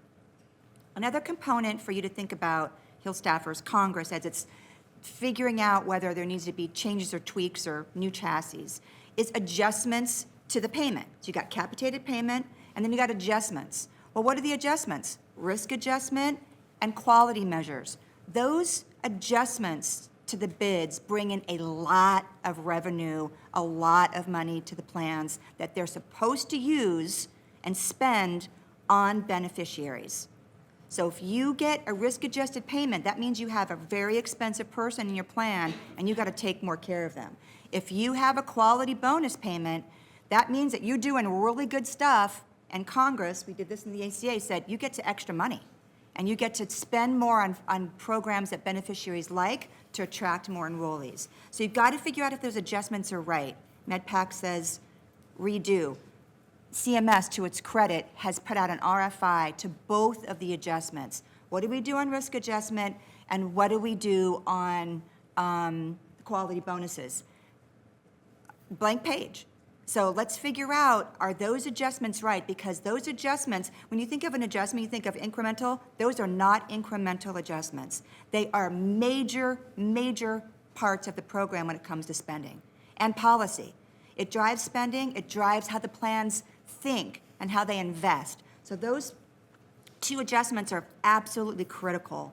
And then the last bucket that I think about when I think about kind of like, staffing your boss and overseeing the Medicare Advantage program, which is now 50% of, the whole Medicare program, and it's like 60 or 70% in some counties, some states. The last is plan operations. How do the plans practice, right? So what are they doing for marketing? Huge issue, especially for members of Congress, because you don't want beneficiaries to be misled into their benefits and what they're going to choose. You don't want them to be, worse and worse than misled, lied to or whatever. You've got to figure out how marketing's working. It's a major engine that the plans use to grow the business. How is it working? And CMS has a lot to do with the regulation of that. Prior auth, humongous practice that has grown in this space. And this is Congress's role to kind of figure out what's going on. CMS has done a lot of work on prior auth, and they've got to kind of keep figuring out how are plans adapting and innovating on this, because it's a major tool that plans use. And other things like, other innovations that they have are, data analytics, and anyway, how the plans, the networks, that's a huge issue. So how the plans sort of operate is another whole bucket that you need to kind of think about. Is the program working well? Does it need tweaks? Does it need a new chassis? So I think what Brian is saying, you might need a new chassis on the benchmarks. Okay, it's county-based. Do you want a new chassis? Think about what that would be like. CMS is opening the door up to the adjustments. What do you do on the plan practices? Do you need legislation, or can you really work with CMS? And I would encourage Democrats and Republicans to do that. Work with CMS and say, you guys need to regulate a little bit more here, because this is X and Y and Z is going on. So that's kind of how I think about the program. Do I think, just one more point, and I'll turn it back over to the panel, is this like an inflection point or a corrections point? Like, is this program kind of going in another new direction or not, or are we correcting? I feel like it's kind of early to tell. I feel like we're at a major correction. We're not at a minor correction. We're kind of at a major correction point, and the plans are already doing that. Like, they're pulling back on their marketing. Why? What's going on? I mean, are we at a point where growing beyond 60% of the population is not going to be feasible? What needs to happen to do that? Why are the plans pulling back on marketing? I would definitely ask them what's going on. Why are the plans doing that? Do you need to correct risk adjustment and the measures? Yeah, you do. And CMS just made a big step in that and sort of rationalizing the measures. So these adjustments and these sort of corrections are needed. But are you at an inflection point? I think that's something that we want to talk about, Ms. Penn. That was great. Ton of food for thought for all of you. I don't know, Joe, if you want to react to anything or dig in any more on the innovation cost and aligning spending with value. Yeah, no, I think, like Sean, as you outlined, I mean, some of the key issues that we're trying to tee up in this RFI with risk adjustment and quality bonuses, and we've proposed some policies with regards to stars, but there's a lot of strictures that we work in from Congress. Some of these things we want to try and tweak where we can, but we also want to see how far and how bold we can push in certain areas, and that's part of why we're trying to solicit that comment. And so I think the big picture of that then is that MA is a chassis for how we'd like to see more choice, more competition, more innovation in the Medicare program. It's one major tool that we have, but even though there are some strictures that we have to work in within statute, we have more tools at our disposal, I think, than sometimes folks appreciate. And as we try to figure out what to push on in those areas, removing 12 measures was definitely a big step towards that. But also, the bully pulpit and the convening power of the government, not only as a regulator, but as something where we can try to set the stage for what we as the leading payer want to see in the rest of the market without necessarily having to resort right to regulation is something that we can use as well. So I'm sure we'll get more into that conversation, but I definitely appreciate all the themes that you all had highlighted for the importance of the program in that context. That's great. And if I can push, I like, Sean, your framing of inflection or correction. So I think it goes without saying that MA has grown a lot. You talked about 52% of the program. The industry has grown a lot. It's 2% of the U.S. GDP. It's a $9.2 trillion plus baseline over the next 10 years. So at least in my experience at CMS, it's very difficult to make changes. Clearly in Congress, it's very difficult. So I guess my question for the panel is, are we at an inflection point or correction point? We talk about the tough calls, Tom, that you said. Brian, you're thinking big. So how do we get there? Does it need to be bipartisan? What are the practical steps that need to happen to both decide where we want to get to, and then how do we get there? The good news is, as I said, it is bipartisan by definition. It probably was. I mean, the number one reason, by the way, this thing passed in 2003 had nothing to do with MA. It had to do with the drug benefit. We were trying to get a drug benefit passed, and one of the hooks was, okay, we'll fix MA at the same time. So it was, people forget there was no drug benefit for 2006, passed in 2003. So, but when you look at back then, it was for better or worse, it was perceived to be a Republican George Bush thing. Now, basically, if you went around the country demographically, I think you probably have 60% of people in MA are actually in more Democratic districts, and so now Democrats love it. I mean, if you ask Senator Schumer, or actually Wyden loved it all along, or people in Western Pennsylvania, where it's probably 70%, they love it because their constituents would kill them if they changed it. So do I think you're at an inflection point? It's not going to change that much because you can't. You'd have people burning down your houses. I mean, it's a very popular benefit, and things are going to have to change slowly. My advice would be, I do think it's much more bipartisan. I don't think it's going to change radically. I think the key to me, this is just me, from my experience, was when we were doing this in 2003, I was working for George W. Bush, don't remember who he was. I had a call with every one of the 10 CEOs of the biggest health plans once every 2 weeks, asking them, is this okay as we went along? And I had to go tell George W. every time I met with them what was going on. And I was a Washington lobbyist. Before I took the job, I ran the Federation of American Hospitals. As you know, CHIP, I was CHIP before CHIP. And, I ignored the Washington lobbyists, and I talked directly to the CEOs of the companies, because this was big changes. Creating PBMs, which didn't exist, was a big deal. Part D was a big deal. Passing this law was a big deal. And people in Washington were going nuts. But every CEO that I talked to, and you remember these guys, but McGuire was at United, and guys at Aetna, all these people were, the CEOs were willing to make changes. I'm sure Oz is doing this. And, if you're going to change things, you got to get consensus at the highest level. And the people in Washington that are lobbying have a totally different opinion. The reason these guys are cutting back on their marketing is because they're nervous because it's been a crappy business the last couple of years. And their margins are going down, and the amount of stock has gotten killed. And, there are a lot of reasons, but that's the reason. The reason's economics. It was a gravy train for a few years, and now it's, the market's in the tank, and most of the health plans aren't doing very well, so they're being much more careful. So it's pure raw economics. If you create the right incentives, they'll follow them, and if you take them away, they'll drop off. It's just a fact of life. But I really think the key is, if you're going to make changes on risk adjustment and other things, these guys are rational. They want to be in the business 6-7 years from now. They want it to be 60%, not 52%. If you talk to the 10 There's really only 4 big programs left, but there's still some big blues. If you talk to those guys and say, here's our goal, we're going to do this over 5 or 6 years, I think we get a lot of support. I think it's a lot of his, it's a big sector with a lot of economics and a lot of people, and I think you got to bring along the leadership. And God bless lobbyists. I was one for years. I was actually at Aiken Gump for many years right out of law school. But you know what? Washington's a snake pit, and you're much better off dealing with the big picture leadership of these companies who have much more global understanding where they need to be. It's my 2 cents. Yeah, no, I agree. It's got to be bipartisan, and I think it does have to be iterative. They do want continued growth in this sector, or at least not constriction, right? And I think if we're starting to see that in some markets, and that's concerning. And so what happens to those people there? And I think that's where you need to think about what's the alternative if not MA.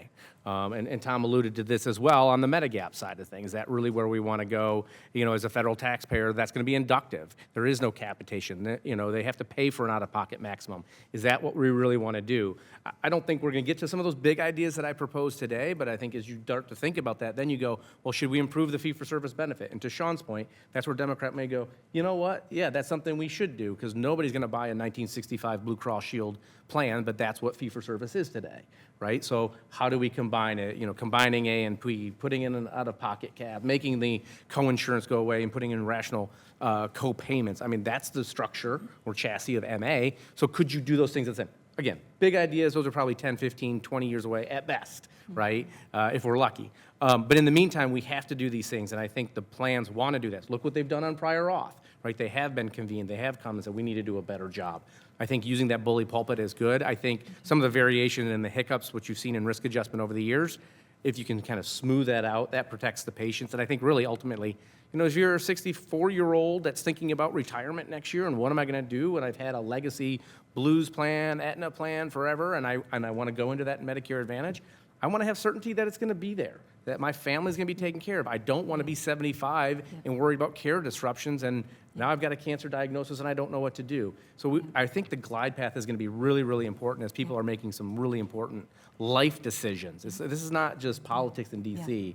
These are seniors back home. I think that's so right. I just, I want to just echo this. I think that, Tom, in 2003, correct me if I'm wrong, when you were there and the program was shrinking and the CEOs were like, I'm out of this program. There was one plan in particular, I'm not going to name who it was, but you probably remember, they were like, they pulled out of hundreds of markets, okay? It's like, it's not working for me. The economics are not there. So Congress, and I was at CBO at the time, infused the program with more money to bring them back. And it was a bolus of money, and it was like a shock to the system because you needed to jumpstart that program. It was literally dying, you know what I mean? So Congress jump-started it, and Tom bully pulpit around and said, come back into this program, we're gonna make it work. When you're doing the opposite, and the program was small, so you could do it. We were like, let's jumpstart it, okay, when it's big. Yeah, Sean, just interrupt. It was like 10% you were saying? Yeah, it was so 10%. of Medicare enrollees. And it was 12%, it was going down Different to 10. world. 10%, 12% of Medicare beneficiaries were enrolled, and it was going down to 10, and plans were pulling out. It was an inflection point. It was a crisis, okay? And Congress put those provisions in the Medicare Modernization Act, which created the Part D benefit, but people could say at the time that Medicare Advantage needed help. Now, though, and I agree with Tom and everybody here, when you're going to take something away from the plans, or you're going to make adjustments to make the program not smaller, but more efficient, you got to do that over a long period of time. You can infuse things with cash fast, but when you take anything away, it's got to be slow, because these adjustments cannot be shocks to Medicare beneficiaries. That's the key, because stability is the thing all of our bosses want. We want people to be enrolled in a program that looks like this, that's there tomorrow, and there throughout their life. So we can't have big swings, plans coming in, plans coming out. Sure, economic schmuck, whatever you want to call it, plans go in and out. Well, I don't like that. Like, that's not good for beneficiaries. So we got to figure out, and it can't just be cash. It's got to be like, you got to be in the program, you got to commit, this is people's health, this is people's lives, so we're in this. But, having all this instability, like, we don't like that. And I'm going to say one more thing. I'm going to be quiet because I talk more than Tom. Here's what I'm worried about with the marketing. It's a theory, and it could be wrong. What I don't like that I'm seeing is that if you're not marketing certain counties, Is it because the risk is too high? They're poor and they're sick. Okay, if it's a risk adjustment mechanism, that's not good. Now, plans don't have to market. That's not a requirement, but they have to take everybody who enrolls. So we've got to figure out, why are they avoiding some markets? Because the last 30 or 40% of the Medicare program, those are people who are probably very sick. They need fee-for-service. So how do the plans approach that? It's probably both. I think, Tom, there's a little bit of yours. Maybe my theory's wrong, but I'm always worried about that when plans are not marketing themselves in certain areas of the country. I'd want to know, where are they pulling out? Is that a risk adjustment, a risk selection mechanism? That's all I wanted to say. I don't think it is. I think you make it predictable. When you're dealing with government agencies and government programs, I don't care if you're building public housing or you're dealing with the SNAP benefits, you got to be predictable. And if you're it's no different than the CEO of Humana or Aetna, or you're running UPMC or Presbyterian's the dominant. Who dominates Albuquerque? A nonprofit hospital system. Who dominates Pittsburgh? Allegheny, UPMC, and Highmark. There's no for-profit. Those are nonprofit plans, big ones. They need to know where they're going to be in 3 or 4 years. They're making big investments on people, and these are big, big businesses. Yes. And having things go up and down and be unpredictable is not a good idea. And so the problem is, do you want them? I mean, to be honest with you, do you want people to make 12, 13% margins on Medicare so that they're handing back massive rebates and benefits and they're making extra profits? I mean, they're going to do it if you create those incentives, and that happened for a few years. It probably wasn't smart. And then it's hard for them to pull back. It's not their fault. You're creating stupid incentives. So my point is, you have to regulate these things appropriately.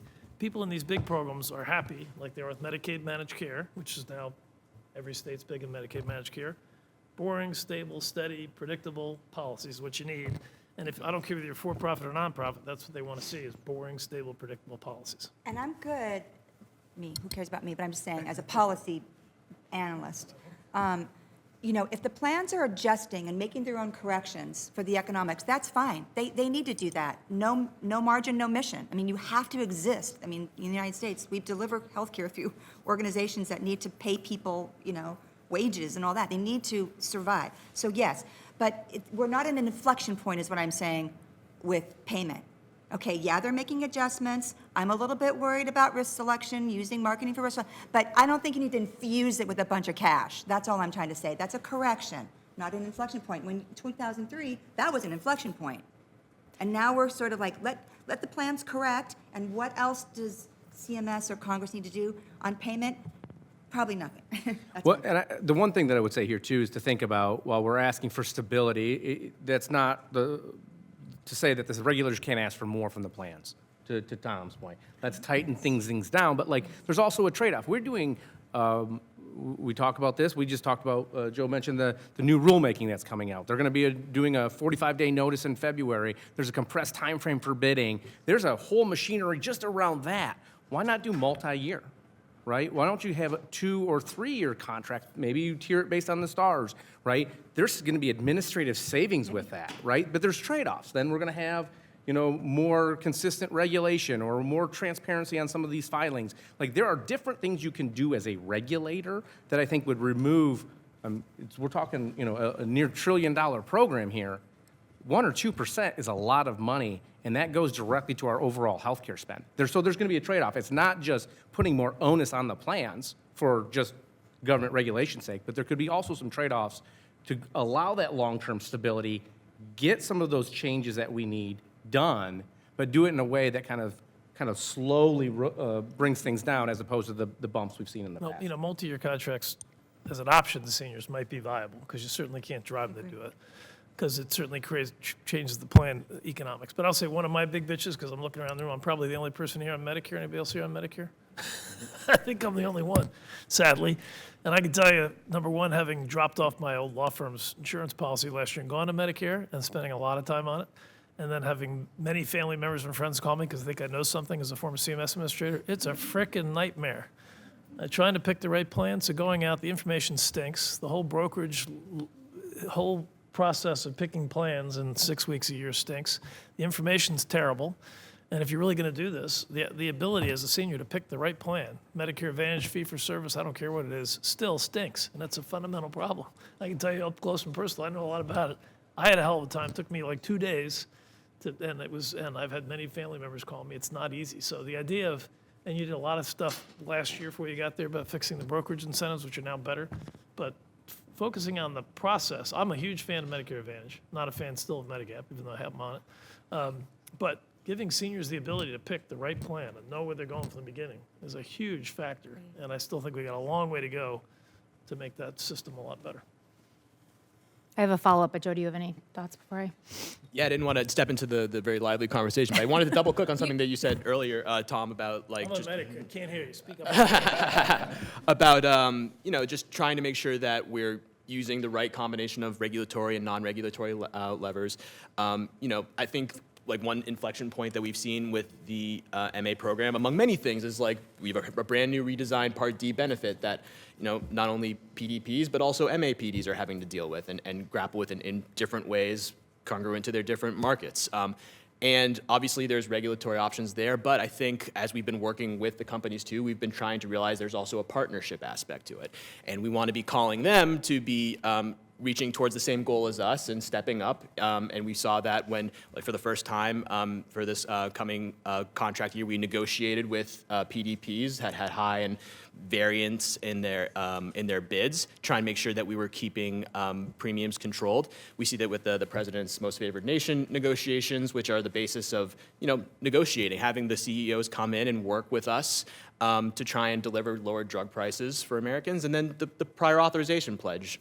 We're trying to go a little bit further than what we currently can with our regulatory tools and get faster results in terms of real-time adjudication, having a smaller set of codes, just try to address all these different pain points in a way that we're working with plans, manufacturers, all the different stakeholders. So I think that is to say that there's a lot of inflection points because every new big policy seems like the end of the world, and we've got to deal with it in the trenches and then see down the line how that affects the long-term trajectory of the program.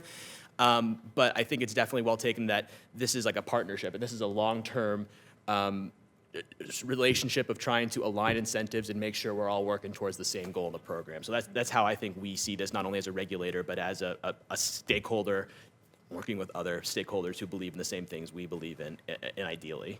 That's great, really helpful. And I have one last question, and then we can open up to the group. So there's clearly a lot of consensus. I think there's bipartisan, but having lived through a risk adjustment change at CMS, it ain't pretty when you're trying to make changes, whether they're corrections or certainly inflections. So, I think that my question would be, in my personal view, when you have something like drug prices, you reduce drug prices, people see lower drug costs, they're psyched. You reduce MA payment, they might have less rebate dollars, which means they see less supplemental benefits. So it often feels like there's no one on the other side. Yes, there's fiscal hawks. Yes, there's beneficiary advocacy groups. But it becomes really hard to avoid the you're cutting Medicare because some of that, quote, overpayment is flowing back to beneficiaries. In my view, some of the bipartisan change, I think, has become a lot of hospitals are speaking out, especially rural hospitals. So if you're a member who really likes MA, but you have rural hospitals saying, hey, this is really bad for us, I feel like that's creating a tension.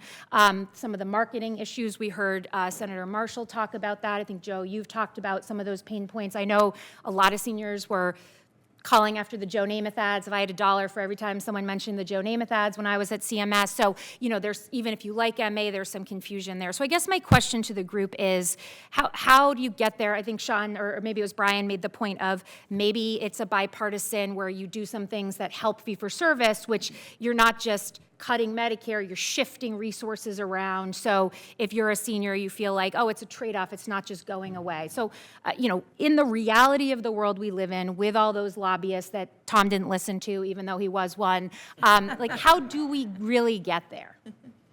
Yeah, it's such a great point. I'm happy to start off, I guess. So, Nice, exciting. We are in a post-V28 world, and we obviously, in the first months of the administration, had to grapple with, are we going to finish this phase in, which we ended up doing. And I think you're totally right that sometimes when you focus on payment issues and budgetary issues, that it's a question of how do you get to the so what. And we try to ask ourselves that a lot when we're doing our policy ideation. There can be all kinds of different changes to rules that you want to make, but then what's the so what behind it? And I think there's two main things that come out of this with regard to risk adjustment. One is having the right incentives. Obviously, making some changes to the risk model is going to help that, and we're trying to get ideas in our RFI about how to fundamentally shift the incentives in risk adjustment, but to make sure that plans are focusing their business activities on delivering better coverage and better care instead of having their competitive advantage being that they're coding better than all of their competitors.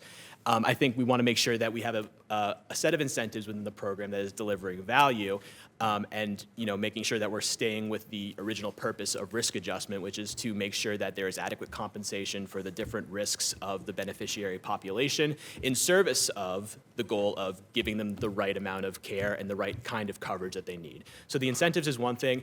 And I think we try to ask ourselves, too, with budgetary and payment issues, what is the direct impact on beneficiaries and on taxpayers, because we are stewards of the program for their benefit as well. But taking a look at in the original Medicare side, where we had the skin substitutes issue that we dealt with in this past round of rulemaking, and this was something that exploded onto our radar, and we were able to take steps that are hopefully in the next year alone going to save $20 billion for the program.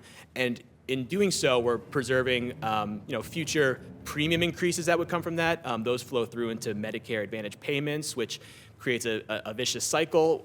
We're trying to make sure that the cost of health care, which does eventually flow through to beneficiaries, whether it goes through a few different stages of government bureaucracy, it's going to happen anyway. And so we want to make sure that we are having an economical program in service, again, to that ultimate goal of having good care and good coverage that comes out of it.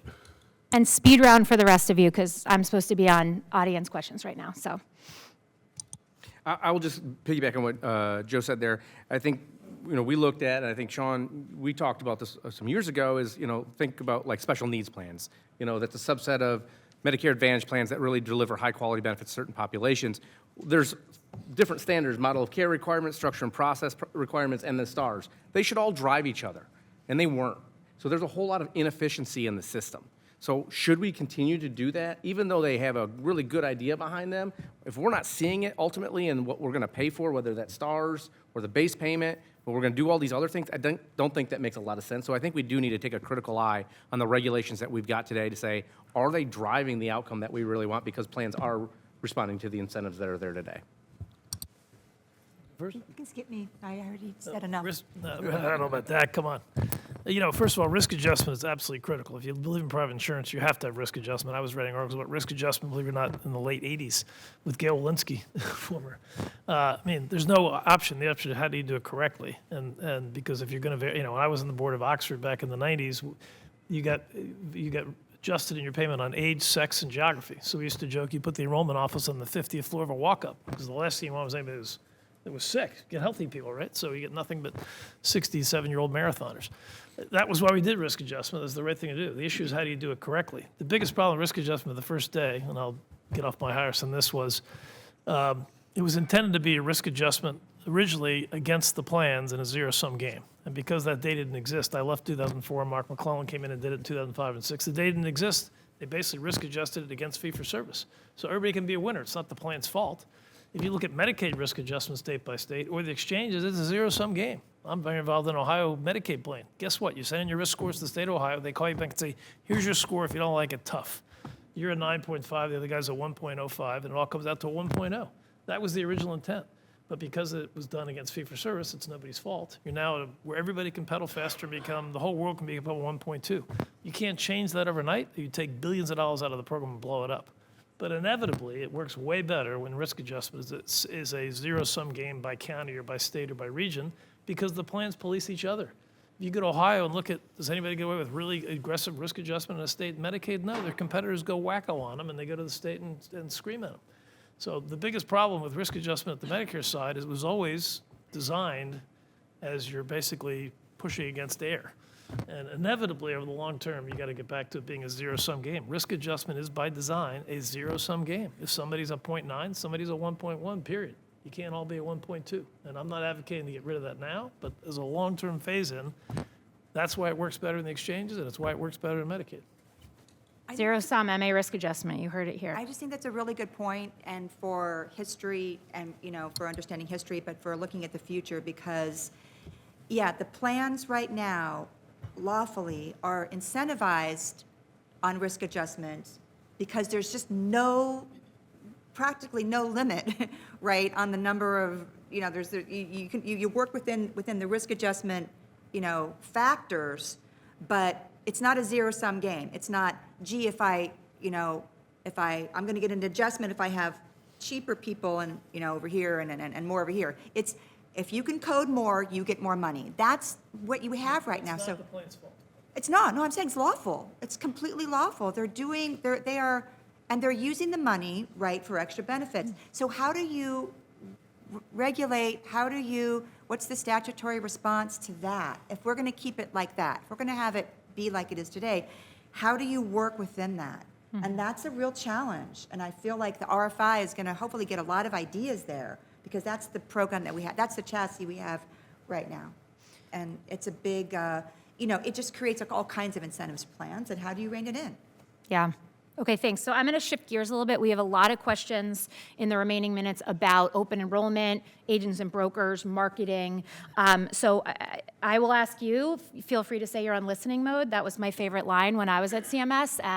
But there's some questions on... You never did a damn thing for us. I hope he's more helpful. Yeah.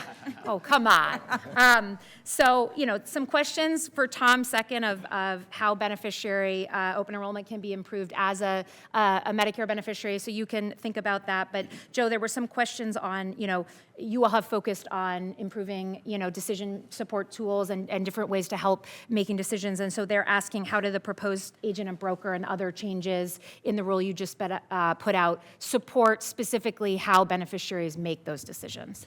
Sure, and I think I'll also put in a plug that one thing we're very excited to roll out was the new requirement to have provider networks included in the Plan Finder tool. So, obviously that's going to be a first step among many, because there needs to be larger forms to make those more accurate. But that's something that we're very excited about, and we're going to be trying to make sure that we have the best decision-making tools for beneficiaries. And, we're starting in a lot of places from square one, but we're going to build off of that, and we're excited for that initiative.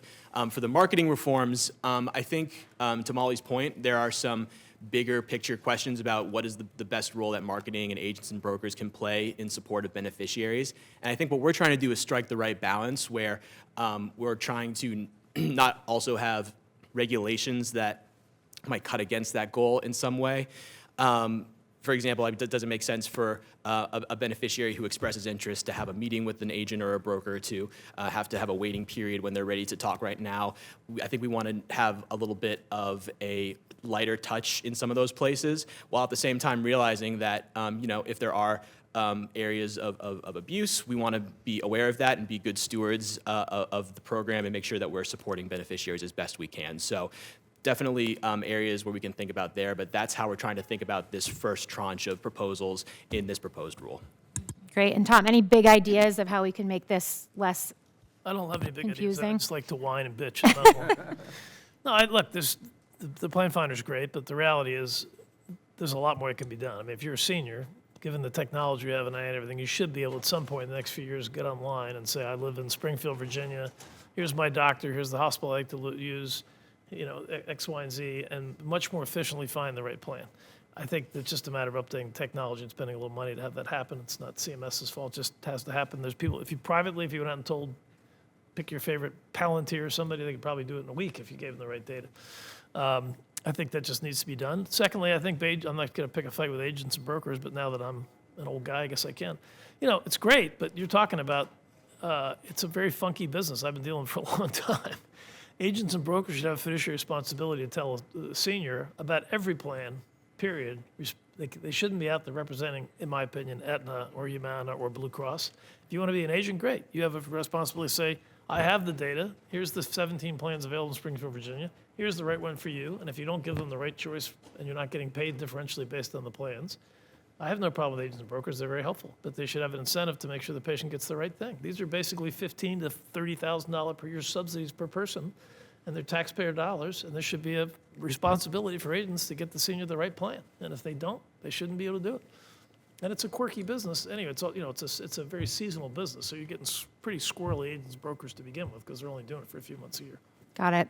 Okay, we have a minute left, so let's end on a 30-second wrap-up from everyone. I'll give you a second. I think for me, this was inspiring. I think that it can sometimes feel like it's hard to make things happen, but clearly there are places to push, and so I think everyone should be invigorated by that. So maybe I'll start at the end with Sean and let Joe have the final word. Yeah, I'm going to echo that. I feel like this program is so important now. It's so large that Congress really has a duty to pay attention to it. I know that constituents are talking about it, providers are talking about it, so it's on your radar screen. And be bold enough to think big, to think about new ideas. CMS is opening up, dialogue, and you should be doing that too. Try to get partners across the aisle to work with, because it is bipartisan. It's going to take that to make changes, unless somebody's going to be bold enough to put this through reconciliation, which I don't recommend. But yes, just be bold. Think about managing this program, and there's so many elements and angles to it that you're going to be your policy minds will be enriched, and you'll be interested for the rest of your life. You can spend your whole career on this program, and so do it. Yeah, I would just say, agree with Sean, have big ideas. We are at an inflection point when it comes to healthcare and how healthcare is delivered. There's not a day that you don't open the newspaper and there's a new technology company that's doing something different to bring either transparency or quality metrics to that patient, to the purchaser or the utilizer of healthcare.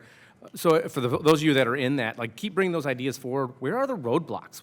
Talk to Congress about the things that you need in CMS. This is why they have RFIs. They want to hear about it. So there are some really exciting things. I think the future is really bright. It's just how do we start to really harmonize the federal laws and regulations to make sure these things can continue to flourish. These are massive programs. CMS is spending, $1.7 trillion this year. It's the biggest entity in the government by far, spending-wise. People tend to forget that.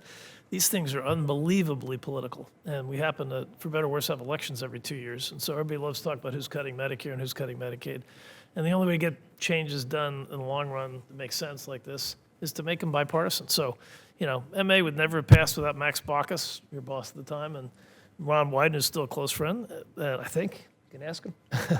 But it was very bipartisan. John Breaux, we had, and it's very hard if it turns out that it's in the next elections, anything you do is a big issue. It's just hard to get it done.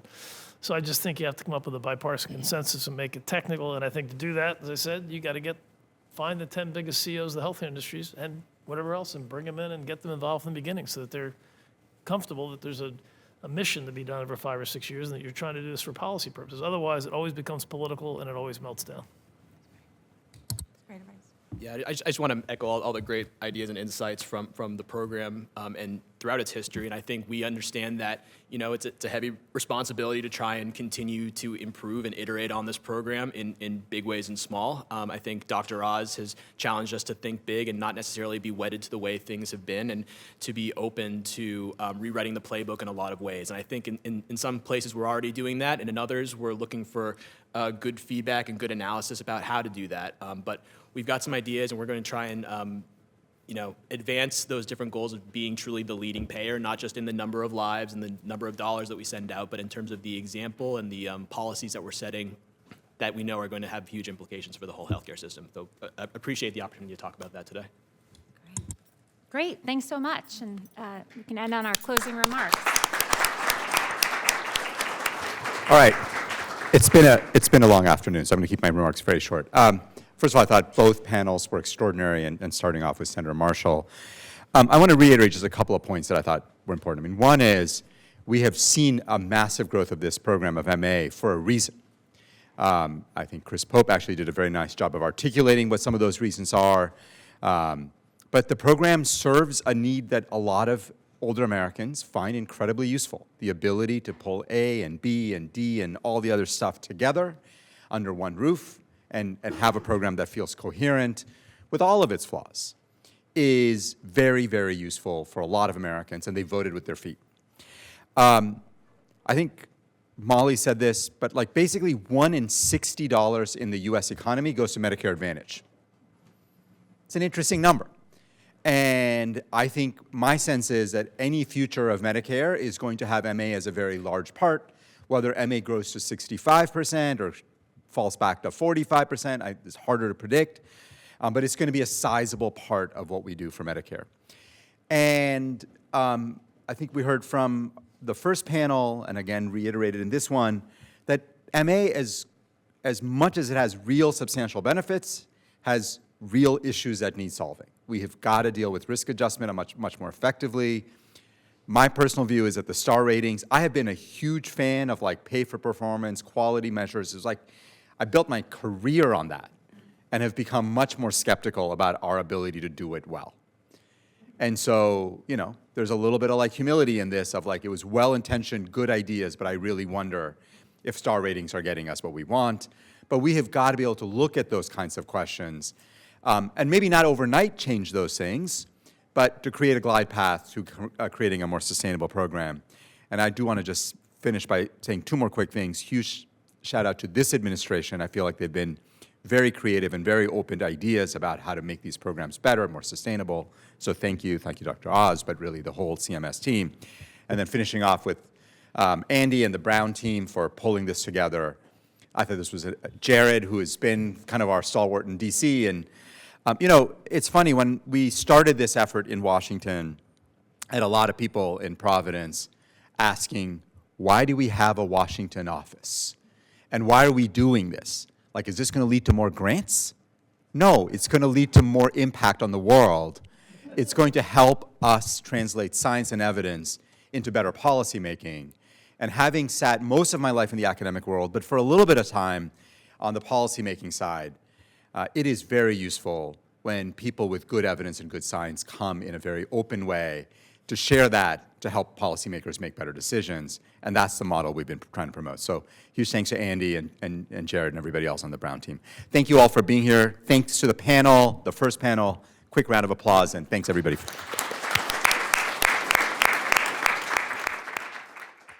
We are proud to observe the 250th anniversary of the founding of the United States through Brown 2026.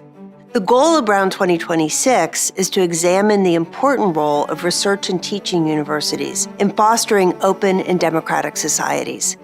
This faculty-led initiative draws on Brown's strengths as a rigorous, multidisciplinary research university and as a community of learners that seeks to confront important questions that have faced democracies in the past and that will continue to face them in the future. Brown 2026 builds on Brown's long-standing commitment to engage in rigorous discussions of complex and contested historical issues, even uncomfortable ones. Brown's landmark 2006 report on slavery and justice modeled how a university could examine, in a clear-eyed and scholarly way, its own historical ties to racial slavery. That reputation that Brown has for doing that kind of hard history really informs the way that we're working through Brown 2026. Truthfully, there's never been a moment in American history when things felt settled for the nation. So drawing these connections from 1776 to 2026 is a really valuable contribution that we can make. A hallmark of Brown's approach to teaching and research is interdisciplinary collaboration. It's this unique approach to collaboration that research universities bring to the table. Brown 2026 engages the full university community, reaching across the arts and humanities, as well as the social, physical, and life sciences, to confront the questions facing pluralistic and open democracies today. Democracy in America has always been a contact sport. American democracy has endured and thrived from one generation to the next on the basis not of harmony, but of conflict. Political conflict is not a disease in a democracy. It can be a profound source of strength, force for change and for good, but only so long as we find enough in common to see ourselves as one nation. The Brown 2026 initiative invites us to confront and consider together these and other pressing questions. We look forward to exploring them with you and with all of Brown's extended community.